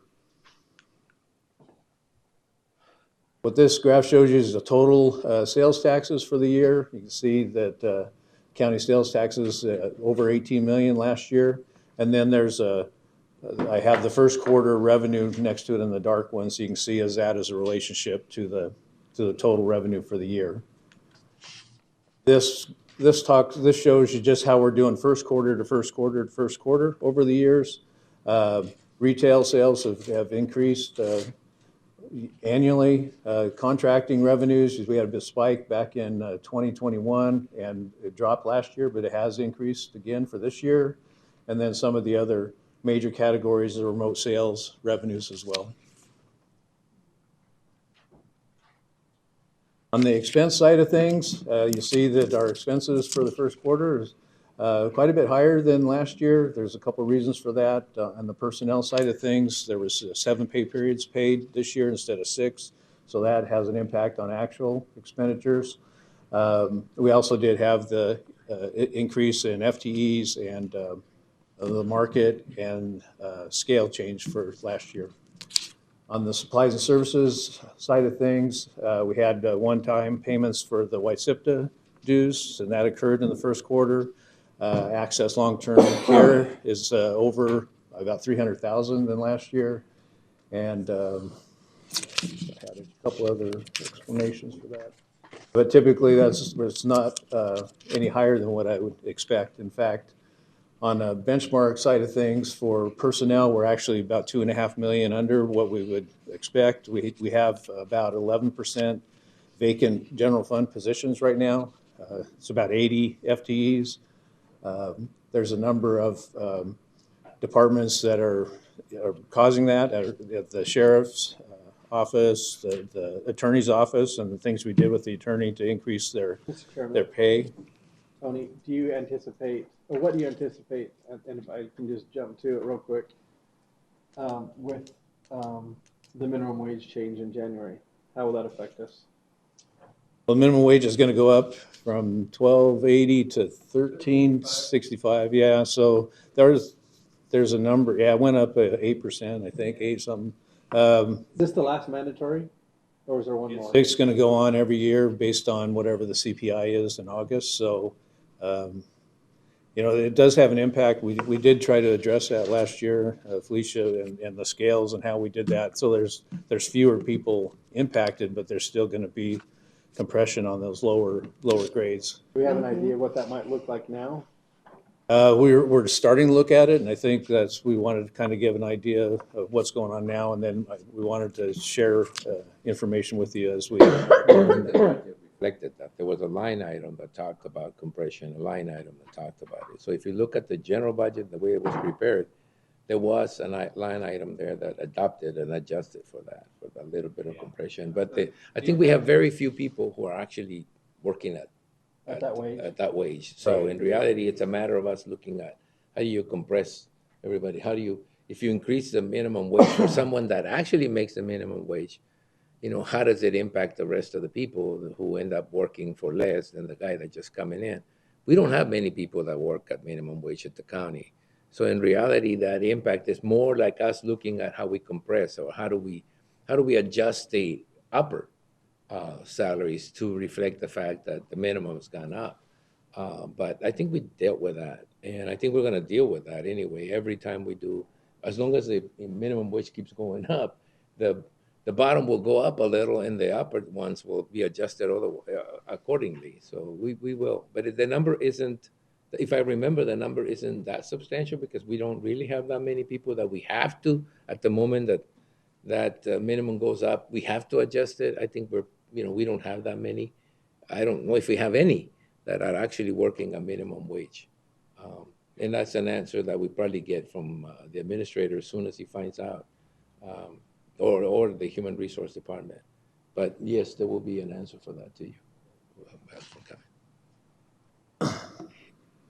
So, like I said, we're under on personnel. We do have the FTEs that haven't been filled, and then some of the judges' salaries that go up in January. We have Division 7 that hasn't been fully implemented, so that's why we're trending under where I would expect us to be, about 26% with 7 pay periods. On the supplies and services side of things, capital outlay, pretty much where we would expect to be. There's a few line items that are concerning. Our fuel line item for the Sheriff's Department and for solid waste is higher than what I would expect. They usually wouldn't have spent it, so I'm assuming that the inflation is having an impact on that. I think they buy a lot ahead of time, but they probably had to refresh. So we're running ahead on that. We also have a couple other line items that are higher than I expected, and it could be just because of the way things are being paid on an annual basis opposed to a monthly basis or quarterly basis. So we've reached out to ITS to find out why that's trending higher than what we would expect. We have other items that are trending lower. And I think some of those have to do with just some of the timing of the payments, maybe between first quarter and second quarter. That's really all I have. It's just kind of a way to give you guys an idea where we're at this point, how it's looking. We think that revenues, especially on the county and state shares, sales tax will start leveling off as we move into the spring. That might have some impact on how we modify things during the fiscal 23-24 budget process. So I open up to any other questions that you may have. Otherwise, that's what I have. I have a comment, if you have any questions before that. No, I'm just worried about inflation and. I was going to say, I am somewhat worried that we might have underestimated just, the increases on inflation sustained over time. That to me will probably necessitate that sometime after January, we kind of look again and where we're at. Now, unfortunately, I think, unfortunately some of the times, whatever happens nationally takes some time to get to Yuma County. And once it gets to Yuma County, then you feel it the same way as the rest of the nation. And then it takes time for us to get out of it and be, on the other side. But I think we've been conservative enough. I think we have plugged in some numbers in there. But just to give you an example of where or how concerned I am about the way things are going, is to look at the construction budgets. I mean, those buildings that we thought at one point in time we could do for $20, $30 million are now in the $40, $50 million range. And that I don't see as changing much. I think we are probably looking at somewhat of a recessionary period where construction building, which we rely a lot on for new buildings, new taxes, it's going to slow down. It's already slowed down. It just takes time for it to be recorded. So I think that it'd be wise for us to take a look at the mid-year situation and see if any adjustments need to be made. And I think that we're within the time frame to make those adjustments in purchases, specifically in purchases and in buildings and what we want to do with those buildings. I've always said that time is almost never on our side. Every once in a while it works, but most of the time is not on our side. And in this particular cycle, I believe that's even worse because I think things economically seem to be okay. When I look at your revenues and so forth, they seem to be keeping pace. I don't know if the rest of the year after December in January, it's going to look the same way. So we probably need to take a look out there somewhere. And maybe, I hate to use the word delay, but we may have to delay some of the things that we wanted to do as if everything was going relatively well. I think everybody would be wise to do that. I'm not one that likes to, get into a critical situation before we react to it. And I think that's pretty much the hallmark of most of the boards that I've ever been to. We don't like to be reactive. We like to be proactive. And I think that getting reports like this help you get your frame of mind in the right place when it comes to checking your expenditures and checking where you're at. So thank you for the presentation. Thank you, Administrator Ian. Mr. Chairman. Whatever. Along with that, it's not just the inflation that we see. We see large companies all over the U.S. in the last 2 or 3 weeks laying off people. Mm-hmm. And so we don't want to talk about Twitter though, but yeah, I see. Well, it's not just that. I know. Anyway, Amazon is a little bit of a concern. Yeah, we need to, like I said, we need to keep a close eye. We can't do this yearly. It's what I guess I'm getting at. The situation seems to be moving somewhat fast. We need to get this kind of reports every 3 months. Maybe Mr. quarterly. Chairman? Maybe quarterly. Well, we'll expect the quarterly report sometime next year. So Tony, calendar. you're going to be a busy man. Well, any other questions? No, Mr. Chairman, does Gil have anything? He was back there nodding and moving around. Maybe he's twitching. I don't know. It was just twitching. His fun hasn't begun yet. Okay, thank you, Tony. We're going to move on to the planning and zoning agenda, where full legal description of property sites and other rezoning cases are available for public review at the Yuma County Board of Supervisors office. And we have regular public hearing items. Staff will make a full presentation on each of the following items, followed by separate discussion, public hearing, and action by the Board of Supervisors. Now, any time that I have a short agenda, I always think I'm going to be cursed because it never seems to happen that way. This was a short agenda. So it's just happening. It's happening the way it normally does. So we're going to go to a full presentation mode. on number one, which we only have one. It's a public hearing for major amendment, case number 2202, Martin Herman of Yuma BN LLC, agent for Faithful Management Systems LLC, requests a major amendment to the Yuma County 2020 Comprehensive Plan to change the land use designation of a parcel totaling 160 gross acres in size from agricultural rural presentation to agricultural industrial. Assessors parcel number 212-22-003, located at the southwest corner of County 19 and the alignment of Avenue 2E, Yuma, Arizona, located in the 75 decibel noise contour auxiliary field 2. Now we'll have, first of all, we'll begin with a PowerPoint presentation by the planning staff. Thank you, Mr. Chairman, members of the board. Good morning, Anselm Hassett, Senior Planner, presenting Major Amendment Case 2202. The intent is, if approved, this major amendment will allow the applicant to request the rezoning of the property from rural area 10-acre minimum to heavy industrial and a special use permit in order to allow the property to establish a green hydrogen production facility. This is the vicinity and land use map showing the subject parcel in crosshatch. The parcels south of County 19th Street have the same land use designation, agricultural rural preservation. And the subject property is located in the 75 decibel noise zone of the AUX2. This requires a major amendment of the Yuma County 2020 Comprehensive Plan due to an increase of 20 or more acres of industrial space. This is the site plan submitted by the applicant. And this is an aerial image. The subject parcel is currently fallow. This portion of the Yuma Mesa planning area is mainly agricultural. To the west is the location of the South Yuma County landfill. This is an image looking east along County 19th Street from the northwest corner of the parcel. In the middle, you can see some agricultural buildings. The nearest residence to the subject parcel is approximately 2,500 feet to the east. And there's an image looking southwest towards the subject parcel. And in the middle, you can see the South Yuma County landfill in the middle. Mhm. Staff received a comment from one property owner within the zoning notification area. The Arizona State Land Department requested information over circulation and anticipated routes and access information through a legal right-of-way. Plans that may require an easement from Arizona State Land Department must be discussed with our department to ensure that they will be acceptable.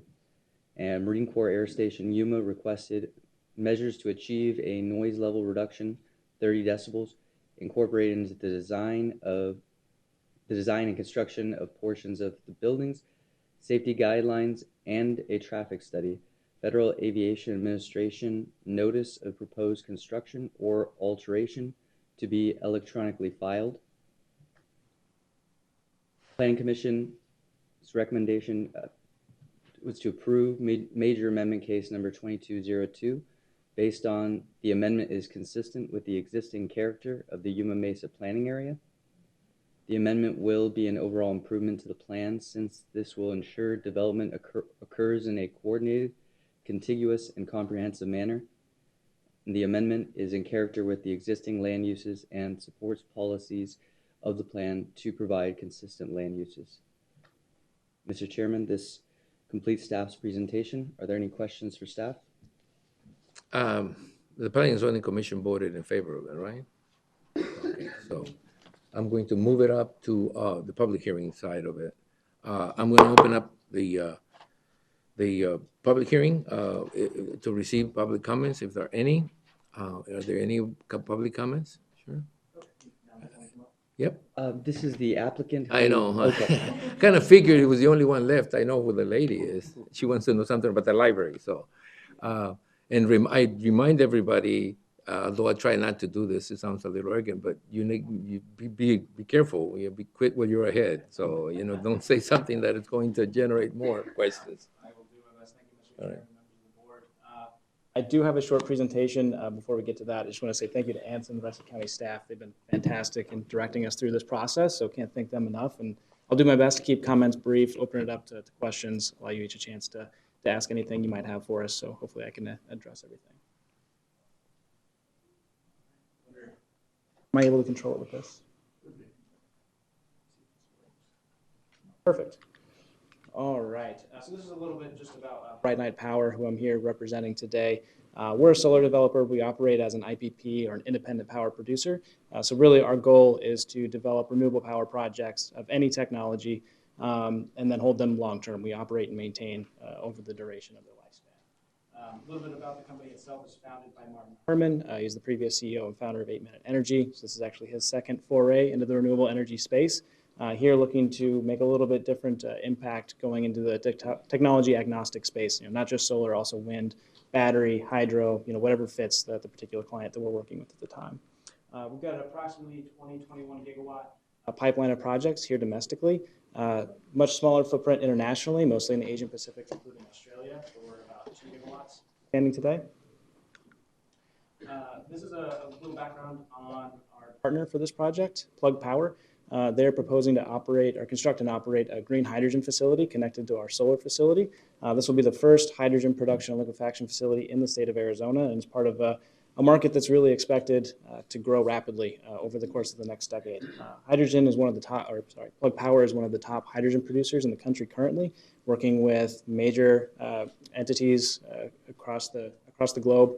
Also here domestically, your Amazons, your Walmarts, your 3Ms, they're involved with all of those entities. Quick description of the project.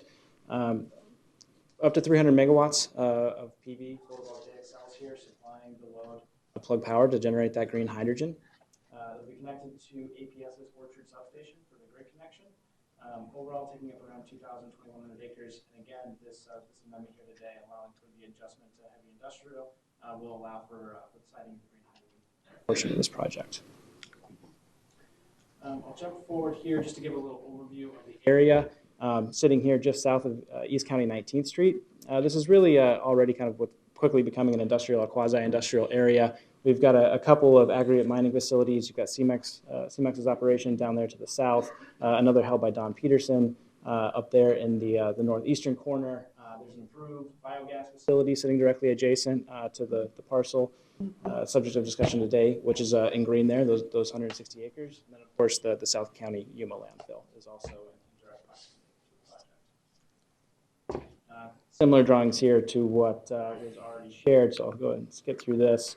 Schedule, if anyone has any questions there, we can skip back to it. But really wanted to highlight here briefly some of the key benefits of this project are really projects between ourselves and the green hydrogen facility. So construction is expected to be at least 250 jobs at its peak. I think that's a conservative number. These are two large-scale projects, and they're going to bring a number of construction jobs here to Yuma County here. $1.2 billion in regional economic uplift. Over 60 permanent careers. Those are high-paying jobs. I believe anticipated to average around 70,000 or just above that. More than $50 million paid to the K-12 Educational Trust. That's a result of the fact that 80% or more of this project is sited on ASLD lands. So that'll be through lease payments that we'll make to the state. And then $60 million in local estate taxes and property taxes. Again, just going back to the scale of the project itself. And then perhaps most importantly, the 98% reduction in water usage. Obviously water consumption is an important consideration here in Yuma and really across the West. And so we thought long and hard about the best way to site a project of this nature, especially given that hydrogen production does use water. And so currently there are 5 active pivots used for alfalfa production on the footprint of the project property. So obviously we'll need to take those out of service. We've got an arrangement with the gentleman currently operating those agricultural parcels where we will take possession of that state lease that he's currently utilizing and then convert that into commercial lease for the solar facility. And so based off of the current usage of the property for that alfalfa production, requiring something in the ballpark of 10 million gallons per day, we'll be using 1% of that roughly, around 120,000 gallons per day, again associated with the hydrogen. And really that takes us through. So again, appreciate you all's time. I wanted to open it up to any questions that you might have. I do have a question, and it has to do with, I mean, look, this isn't the first green energy project we've seen, and it's not even, it's probably one of the largest, but my question has always been to most of these producers that they have to have a customer base. Yep. You know, a lot of them build solar systems hoping that APS or one of the power companies or somebody uses that power. It doesn't, I mean, it doesn't present a particular problem to me. It just, what can you tell me about who the expected users of this hydrogen and this solar panels are going to be, or do you have a particular contract with somebody to provide them the power? Yeah, absolutely. And that is absolutely an important consideration of any energy project, right? Who's going to actually use the electrons that you're producing? So in this case, it is Plug Power. They're going to be consuming the electrons we produce to generate green hydrogen. That green hydrogen will then go into hydrogen fuel cells that Plug produces. Currently, they most often operate and facilitate forklifts, hydrogen fuel cell forklifts for use in warehouses, like I mentioned again, Amazon, Walmart, 3M, really anyone with large storage warehouses is probably a customer of Plug's. And they have contracts with companies throughout the country. And this facility here would look to facilitate production that would go throughout the Southwest.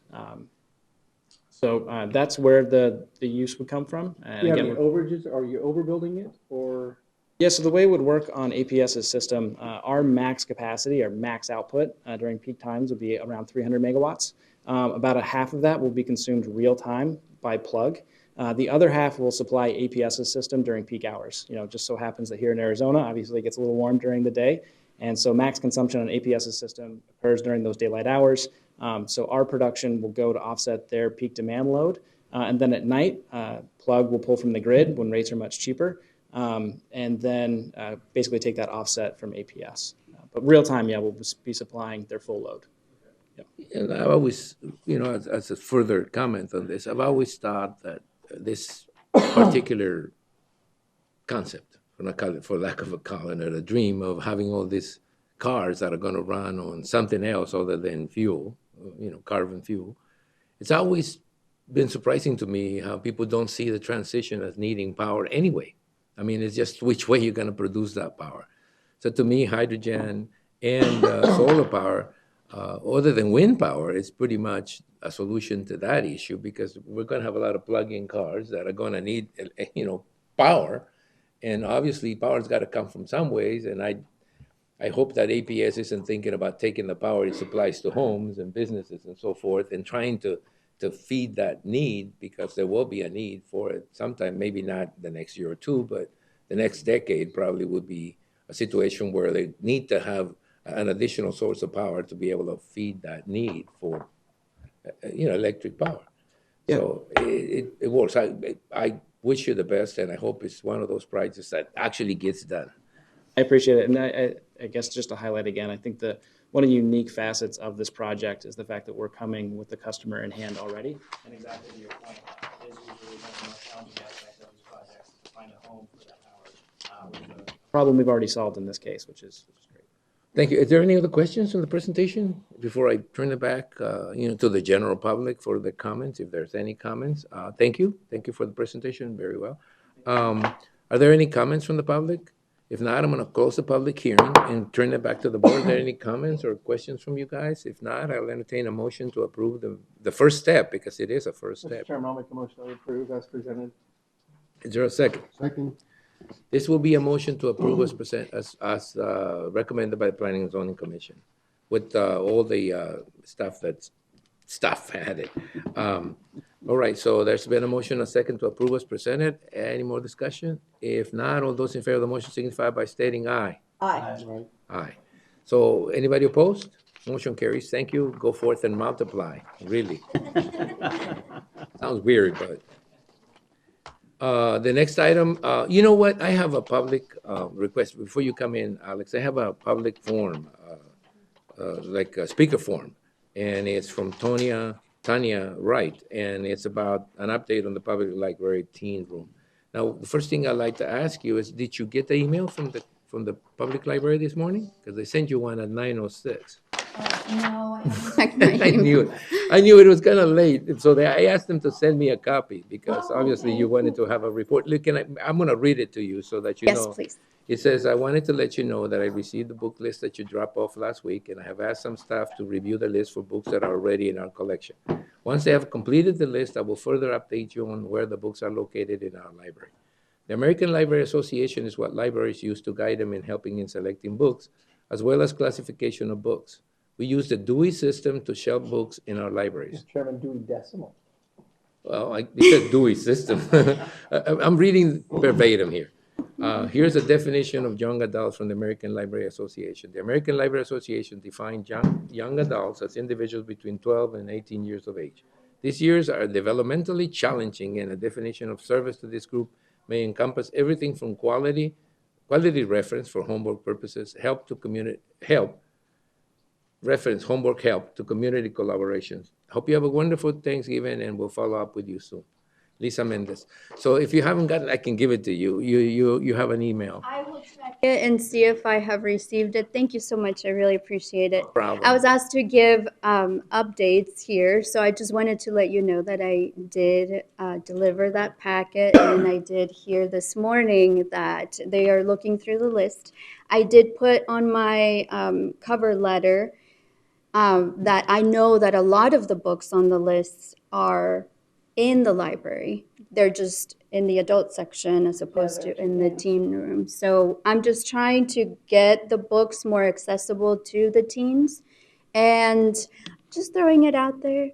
If there are any kids, we want to make this a community event or a community something. I'm sure that 4-H kids would love their volunteer hours to work towards moving books around or helping the library. So my goal is not to burden the library. I know that they are pretty busy in keeping it beautiful and orderly. So just wanting to make sure that the children are able to access the age-appropriate books because I think they're in the the teen problem room. is the age appropriateness of a book that an 18-year-old can read and a 12-year-old can read at the same time. I think they need to split that designation of young adults, of kids between 12 and 15 and 15 and 18, because the matter. I mean, I have a teenager daughter, 16, and she, if you give her those 12-year-old, 13-year-old books, she would just ignore them. And I have the knowledge that when she was 12, 13, she wanted to read those 15, 16, 17-year-old books, appropriate books. And it's always a big task to try to keep them on their level. And I think the library probably needs to work a little more and sort of size down the definition to age appropriateness between 12 and 15 and 15 to 18, and sort of separate that so kids don't get exposed. It's like you're reading my mind, sir. It's exactly my goal, yes. Well, I'm sure they're going to work towards it. I mean, they react pretty well to suggestions, and I think this isn't even that controversial. It's just a matter of them following a process that they feel is appropriate. And there's going to be parents who think everything's okay, and parents like you who don't think everything's okay. And I'm sure they're going to find a balance for that. Lisa is pretty receptive to that, and Ian will keep an eye on it. And I appreciate that. Thank you so much. I want to thank you for what you're doing. And your son made a heck of an impression on all of us. I don't think we're afraid for our jobs now. And I will say, he did write the entire paper himself.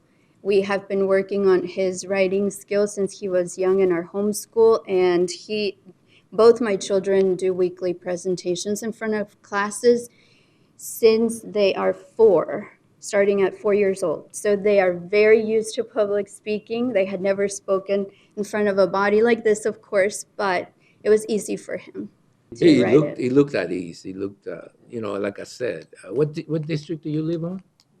Mine. Oh, all right. Well, Jonathan, you better start looking.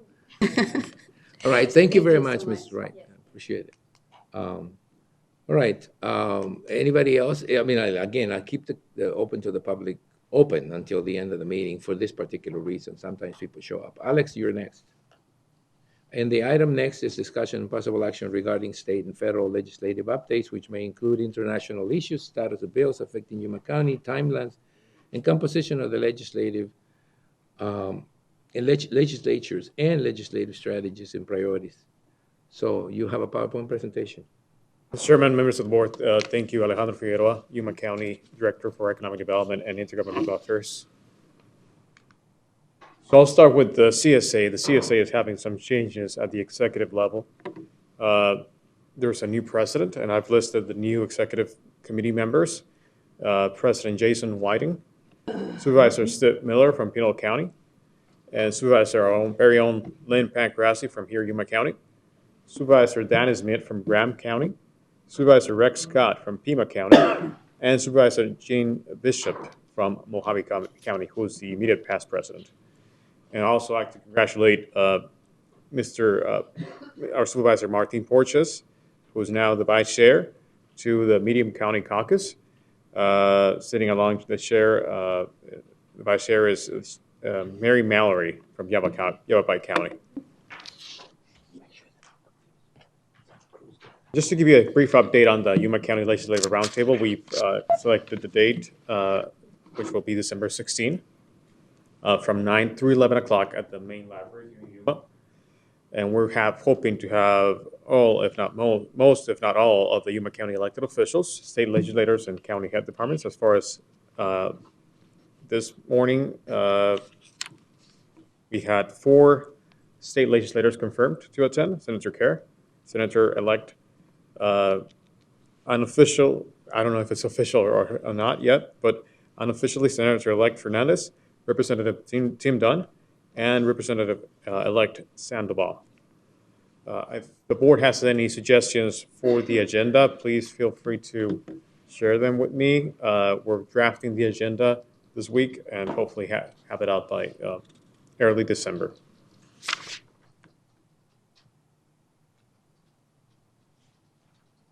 So now the 2022 and unofficial general election results. These are the statewide office elections. Kitty Howe is meaning the run has been called. Again, this is unofficial. Kitty Howe will be the next governor. Attorney General still Maricopa County is still holding off the final result, but they have about 3,000 ballots to go through. So it's very close, as well as the Superintendent for Public Instruction. Seems to be very, very close. But the Secretary of State will be Adrian Fontes. The Treasurer will be the incumbent, Kimberly Yee. And Republicans Nick Myers and Kevin Thompson will join the Corporation Commission. Some of the statewide ballot measures that got voted on November the 8th. The ones that failed were Proposition 1 to 8, which would have permitted the legislature to amend or supersede an initiative referendum if the U.S. or Arizona Supreme Court finds its language unconstitutional. Proposition 309 and Proposition 310 also failed. From the ones that passed, it seems that Arizona will have a lieutenant governor on the next governor election, as it was approved by 55% of the voters. And I don't mean to read all over throughout the proposals, but I'm happy to discuss any of them if you'd like me to. 309. What was that? Was that the 309? Was it 309? I can't see. The one that failed. In-person voter to present photo ID to receive a ballot, and it will require an early voter to provide a voter identification number on their ballot's affidavit. So that failed. That failed. Yes. Okay. As far as the federal races, Mark Kelly, incumbent senator for Arizona, is going to keep representing the state in the U.S. Senate. The U.S. Senate is pretty close right now. It's going to seems to be going for the Democrat side. There's still one race in Georgia that has to be. It's a runoff in Georgia next month. But with the vote of the vice president, that means that Democrats will hold on to the control in the U.S. Senate. The U.S. House is prone to go to the Republican Party now. I thought he did. So maybe a little late, but I think he did. I think they reached 2018. Okay. Yeah. 2018. By one. There's, I think, 5 or 6. Oh, I'm sorry, you're on the fence, yes. I think it's 212 on one side and 218 in the other one, and there's 5, I think, left to be decided. And Mr. Chairman, just to point out, Mr. Crane is from Yuma High School, graduate of Cibola. Who is For it? We're gonna have to CD2. remind him when we see him. Yeah, for CD2, CD2. Eli Crane huh? is from Yuma and is a Cibola graduate. Served in the military and decided to serve. And where does he live now? He lives over by Saddlebrook or in that Mhm. area. Okay. And we're, our House representatives will keep their seat, Congressman Grijalva and Congressman Gosar. As far as the Arizona State House, it remains in control of the Republican Party. And That close. here we go. So Legislative 23, Legislative District 23 is ours. Sandoval and Peña will be representing Legislative District 23. That's South County mostly. And then we have Legislative District 25, Representative Dunn, and new incoming Representative Michael Carbone.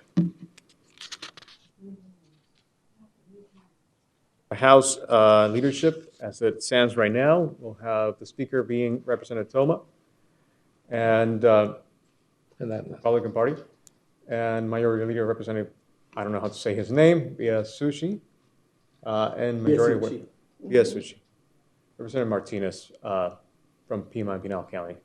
They still haven't decided on the House committee chairmanships and vice chairmanships.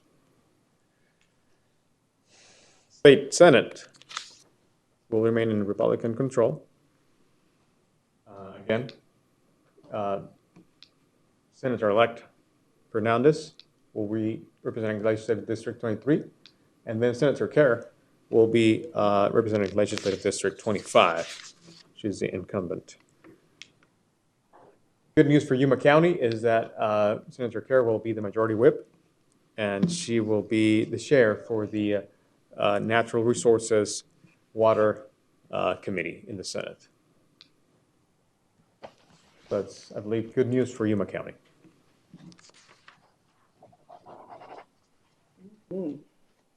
Any questions on the election, Mr. Chairman, members of the board?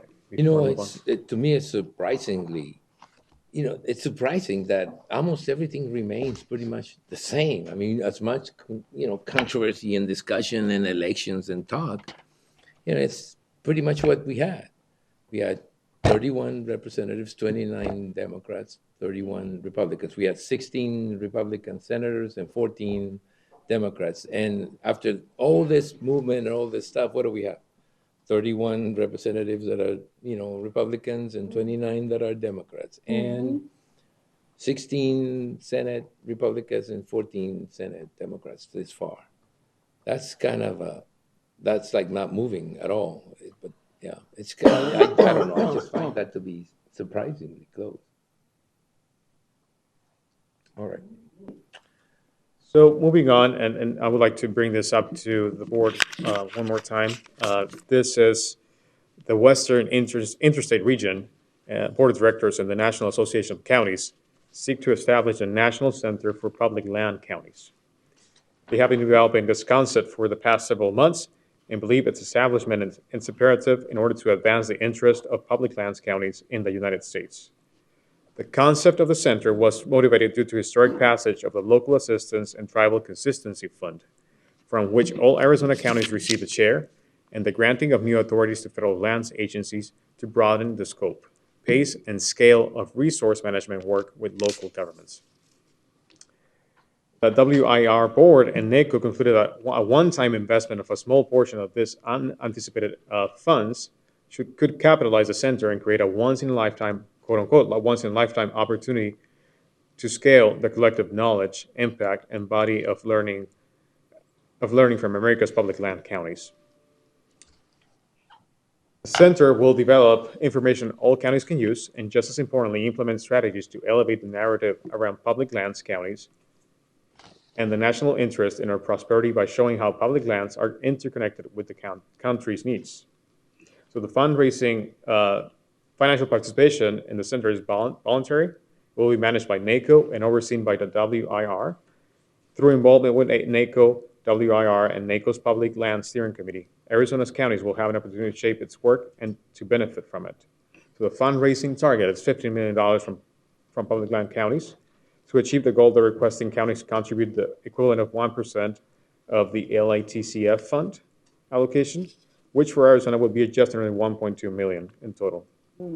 They suggest payments over 2 years to match the distribution of the LITC fund allocations. Arizona County, the center will be resourcing perpetuity from the interest earned on the capitalized fund. And finally, NACO requests state associations to determine pledges by January 31st of next year.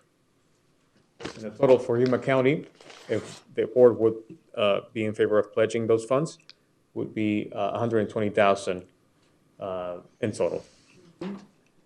Before you leave, I think it's worth doing something.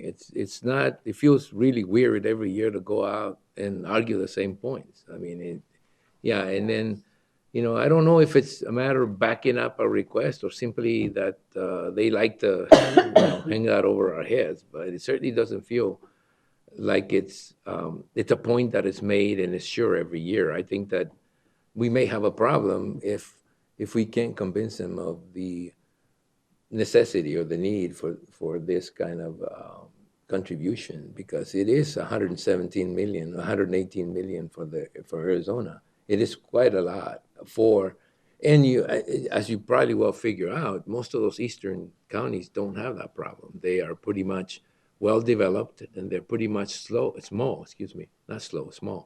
So a state like Connecticut, the size of Yuma County, probably Yuma County is a little bigger, obviously doesn't have that problem. They're pretty urban in nature, and whatever they have out laying doesn't, you know, they don't need this kind of compensation. But here, I think we're 11% or somewhere around there of private land owned. The rest of it's either state or federal, mostly federal. Most would be a land board reclamation. It gets that so that every year when we go to Washington, we always push the same things. We have to push the same things. Pilt. Okay, well, that's what I want. Yeah, Chair? Supervisor. Mr. Chair and Alejandro, did you mention already that that the money that we put in would be held in trust and that we would only use the interest off that money? I think I said that on the. It would be, yeah, it would live out of the interest rate. Okay, thank you. That we generate. I just wanted to reinforce that. Mr. Said Chairman? something about perpetuity, which, you know, never, I don't know about perpetuity, but the concept is there that once we put up enough money, the interest earned on the capitalized fund should be enough to keep that organization funded. Okay, so we don't do it every year. We just do it the first 2 years, and hopefully after that, the interest earned on that investment keeps that, what do you call it? Center? Yeah. The National Center for Public Lands Count. National Center for Public Lands Count? It doesn't sound right. It should have been National Center for Public County Lands, I guess. I don't know. It doesn't sound right. Counties for one. Well, anyway, bottom line is they're asking us to contribute. I think it's an idea we should consider. Mr. Chairman, the county minister has asked me to place an item on the agenda for the next meeting, so the board can decide if you would like to pledge the funds. Anything else? Federal, yes. President Joe Biden has accepted the resignation of U.S. Customs and Border Protection Commissioner Christopher Magnus. CBP Deputy Commissioner Troy Miller will serve now as the acting commissioner. Well, a new one is appointed. Also, NACO, NACO led a bipartisan group of nearly 150 county elected officials last week, urging Congress to pass key behavioral and mental health policies before the end of the year.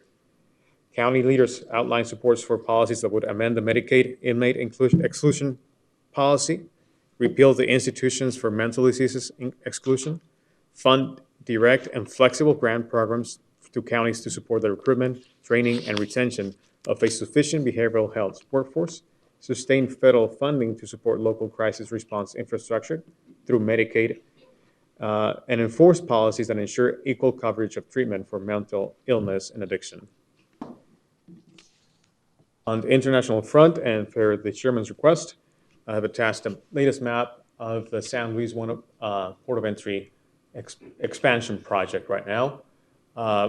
And not to get into the weeds, we're still waiting for Mexico to provide us with, provide the state and GSA with the final southbound crossing point.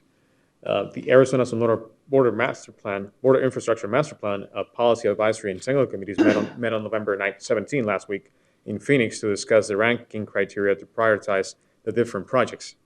The state of Sonora will be conducting a similar exercise this week, and we're hoping to go from there.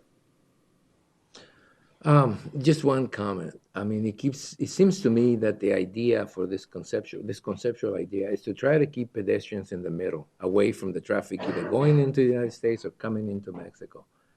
But what they're actually doing is they're limiting traffic through Main Street in San Luis, which starts to look like a ghost town now because there's no traffic. I mean, the traffic going to Mexico goes through the Archibald Street, and the traffic coming from Mexico now goes through First and Second. It used to come at there's a roundabout there that doesn't allow you to go down the middle of the street.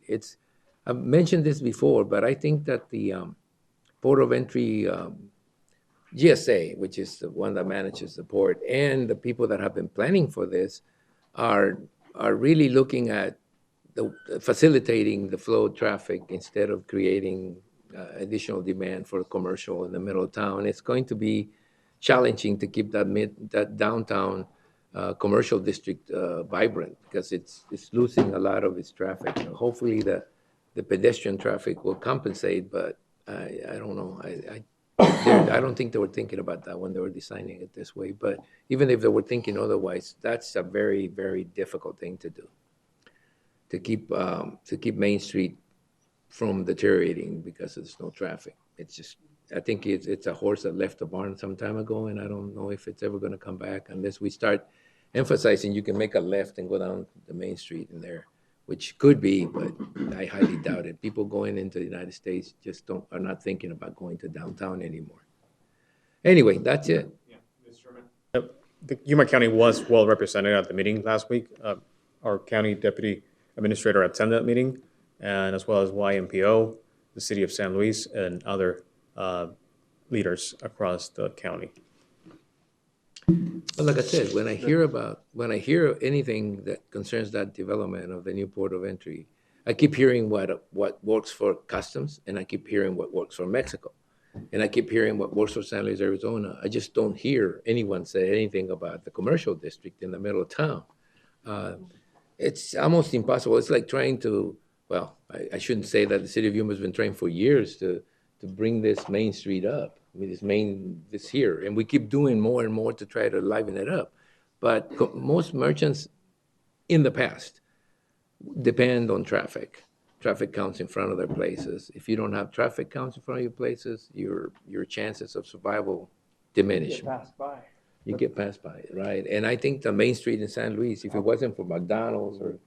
But I'll point out one thing. I mean, at least as far as I'm concerned, when this design was being talked about, City of San Luis, that's where they want it. I know. So I know. It's I mean, that's that was their call. You know. Yeah. No, and the idea is to try to keep people from crossing in front of cars. I mean, I understand the concept. I just think it's not going to help downtown. I think the city of San Luis needs to start planning it as that being a destination instead of a pass-through.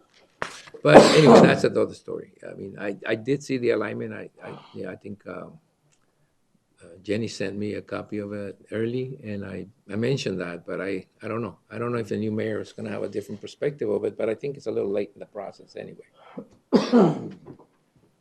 And lastly, Nasser Mendez for Front TD's executive director will be providing the Board of Supervisors with an update during the board's regular session scheduled for December the 5th. Additionally, as you probably know, the Mexican Council in Yuma is inviting the Board of Supervisors to a breakfast meeting on the occasion of the 200th anniversary of diplomatic relations between Mexico and the U.S. in Somerton on December the 8th. And that'll be my update for today, Mr. Chairman, members of the board. Any questions? I don't have any. Does anybody have any more questions? When is our next meeting? December what? Monday, December 5th. Okay. All right. We'll have a chance before then. Anything else? If not, thank you, Alejandro, and we'll move on to the last item on the board, which is the discussion of anything other than what we've talked, event calendars and current events. Board and members and county administrator report on events attended or to be attended on behalf of the county, may present a brief summary of current events and may update the schedule for future board supervisor meeting as appropriate. We'll begin with Supervisor Pancrazy. I was an outside observer at MLK on Election Day, and I enjoyed that very much. Got to talk to a lot of people. Somebody asked if I would be an observer inside, and I said that means I can't talk for how many hours, and But you can't be an observer if you're in the election. I don't think so. So I was an observer outside, and I got to visit with everybody. It was kind of fun and helped a lot of people get to in line, and yeah. So anyway, and then I set up a Zoom meeting with Julie Funk, Annette Laguna, Ian, and Alejandro, and I. We're having some with the cost of living going up so high. A lot of people are turning over their pets to the Humane Society, and so on top of our feral cat issue and our strays, we are also having a lot of pets being taken to the Humane Society, and so we set up a meeting with Julie Funk at the vet school at the U of A, and to see if we could get some of their third-year vet students to come down and do spays and neuters on our ferals and our strays, so that we could do affordable spays and neuters for people with pets, and that way they could keep their pets, because most of the reason is because it costs over $1,000 to spay or neuter your animal, and a lot of people can't do it. We're still in we're still in the process. Right now, she doesn't have enough vets to teach the classes that she has right now, and so having one come down here with students is almost impossible. So we're still working out some of the other stuff. They have a club on campus that might be willing to do it, but not on a regular basis, and so we're still talking and coming up with different ideas.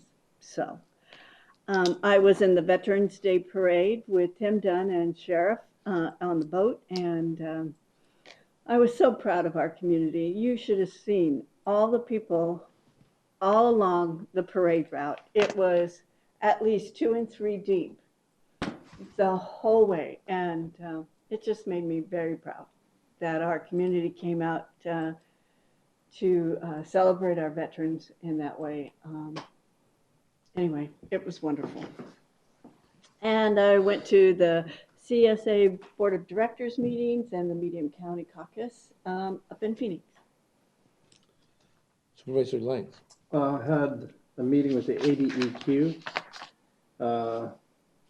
Reported back to Ian that they'd be willing to consider rule changes to address the bio waste out in South County. He felt confident that we could get that taken care of before the end of the year. And so Alejandro can follow up with him. Had a meeting with the governor, had a meeting with Congressman Biggs, and we've had 3 WIFA board meetings in this last week. Seeing as there's a concern for water in the Western United States, and the first order of business is to find a director so that we can then start deploying that $1.4 billion to mitigate some of the water challenges in Arizona. It's interesting to note that I traveled through 5 Western states last week, and in visiting with people, they all say the same thing, that they are having challenges with water. So it's not just a concern here, but also it's a concern all the way up to Idaho. Yeah, the Colorado begins way up there. Yeah. As a matter of fact, I was always concerned that states like Utah and those states that don't really use it now are going to start saying, well, we can save it. I visited with a couple of attorneys in Utah, and they actually live on reservoirs. Reservoirs were constructed over the last 2 years in order to save water, and their reservoirs are empty at this time.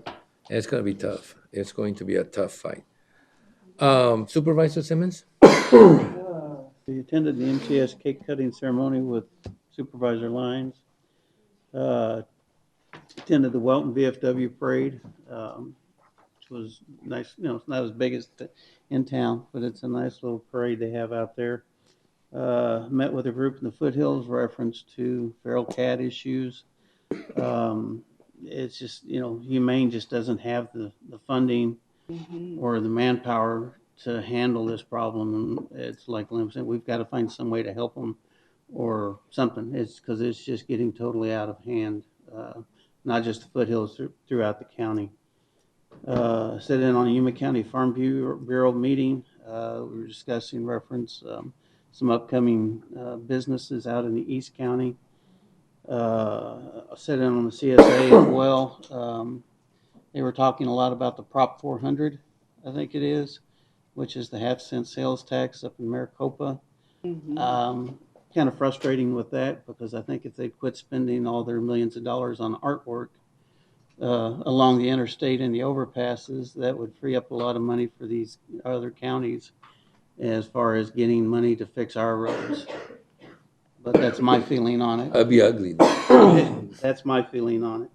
So attended an event in Tacna, also the Tri-Valley Ambulance Benefit in Welton, which is their big fundraiser for the year, and met with the county engineer discussing some issues out in the Tacna area as far as some roads, trying to figure out where right-of-ways are and easements, and that's about it. All right, Supervisor Porches. I attended the mayor and council swearing in for the city of Somerton, and the reason they're swearing in ceremony before their election was over in the primary. I mean, there was only 4 of them, and one didn't have enough chance with them, so to make it. So yeah, that's why they did it. I also attended the first Mexico International Date Palm Festival. Ooh. It was the people from the University of Sonora, the ambassador of the United Arab Emirates. He was there. Date Pack was there. It included conferences and fruit exhibitions and a panel of researchers. All right. I got a long report, but I'll start by saying that the election in San Luis and South County was kind of quiet. I think we were all expecting a little bit more noise and firework, but it went pretty well, decently. I don't think there was anything that particularly stood out during the process. But I got to remind everybody, 80% of people vote early anyway, so there's a 20% number that takes place in that particular area.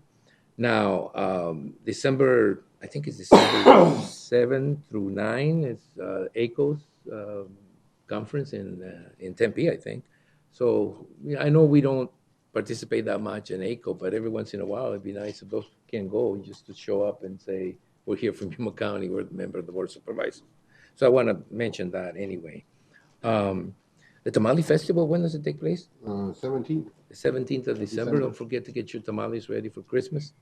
And one last thing that I want to mention that I want to make sure it gets out and we get ahead of it. At the swearing-in ceremony in Somerton, we were approached by the current Justice of the Peace, Mr. Guerrero, asking if we could do something about a merger of the San Luis Court and the Justice Court. This is very preliminary. We're not going to do anything by December 13 or 14. What comes to mind here is that the first thing we'll need to even consider that is a resolution from the City Council of San Luis actually wanting to do this. I don't know. I think you better start thinking about it. It's probably going to come to us in some shape or form, so we need to sort of like kind of get ready for it. And last but not least, I was in Richmond, Virginia last weekend, and it was odd to get a tornado warning. It's something that I really wasn't, familiar with, but stay away from windows and get in the middle of the building was kind of something I wasn't thinking about when I was visiting Richmond, Virginia. But it sort of brings home the point that we're really lucky to live where we live, because if we get a dust storm or the powers come down, I mean, we still have places to go and pools to get into and ways to get some water. I don't think a tornado warning is something I was expecting in a visit, but sort of brings the point home. We're lucky to live in Yuma County, and we should appreciate it, because anywhere else you live, you're in for a surprise. When it isn't 10 feet of snow or 4 feet of snow, it's a tornado warning or someplace or something else or something else. So anyway, thank you very much, and that was kind of the extent of my report. You gave Oh, me this. and I forgot to say Happy Thanksgiving to everybody. Last week you were here. Should be coming in. Mr. Chairman, there's fresh apples that I picked in Utah and brought back. They're not fresh anymore. You pick They are them in fresh. Utah. Okay, all right, so we'll take them. Get some to make. So what do you crisp. got? Yum, yum.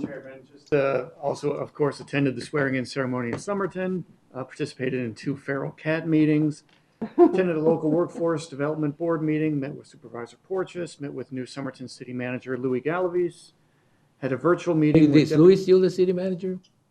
I sorry? remember he mentioned that he was from San Luis. So did say he was from San he's not Luis. going to make it through the probationary period if he does that too often. I think he's got that straightened out now. Alejandra and I had a meeting with Congressman Grijalva's Deputy Chief of Staff from her DC office, along with Martha Gonzalez from the City of Somerton. Attended the Chicanos por la Causa grand opening ceremony in San Luis. Toured part of the YCAT bus route with other YSIPTA board members. I know, I saw you on the side of the road. In the For the bus bus. stop, yeah. And attended the ribbon cutting ceremony for the Exceptional Community Hospital out on Arabic. Forgot Chicanos por la Causa has a presence in San Luis, Arizona. We were there for their ribbon cutting for the San Luis office. And, I wanted to be there for that. I think that we all need to understand just how things are changing. I mean, there's a lot of councils that are changing, new mayors, well, some mayors that we need to adapt to. So maybe we'll extend the invitation a little bit on our legislative meetings to include some of the newer members of council, sort of to get them up. I know that the League of Cities and Towns will invite them, so they'll probably get that briefing. But at the end of the day, a lot of them do not understand county government. They don't know what's about, and that's not unusual, given the cultural makeup of the county, that a lot of people do not know what county supervisor does. So we may have to go in through some sort of like an indoctrination, which I shouldn't call it that, but sort of like an indoctrination process, and to let them know just what we can do for them or we can't do for them. Sometimes it's what we can't do that they just don't know. Is that it, Ian? All right. Any other businesses? No, if not, then thank you very much. Thank you all for showing up. And Thank you. Happy I know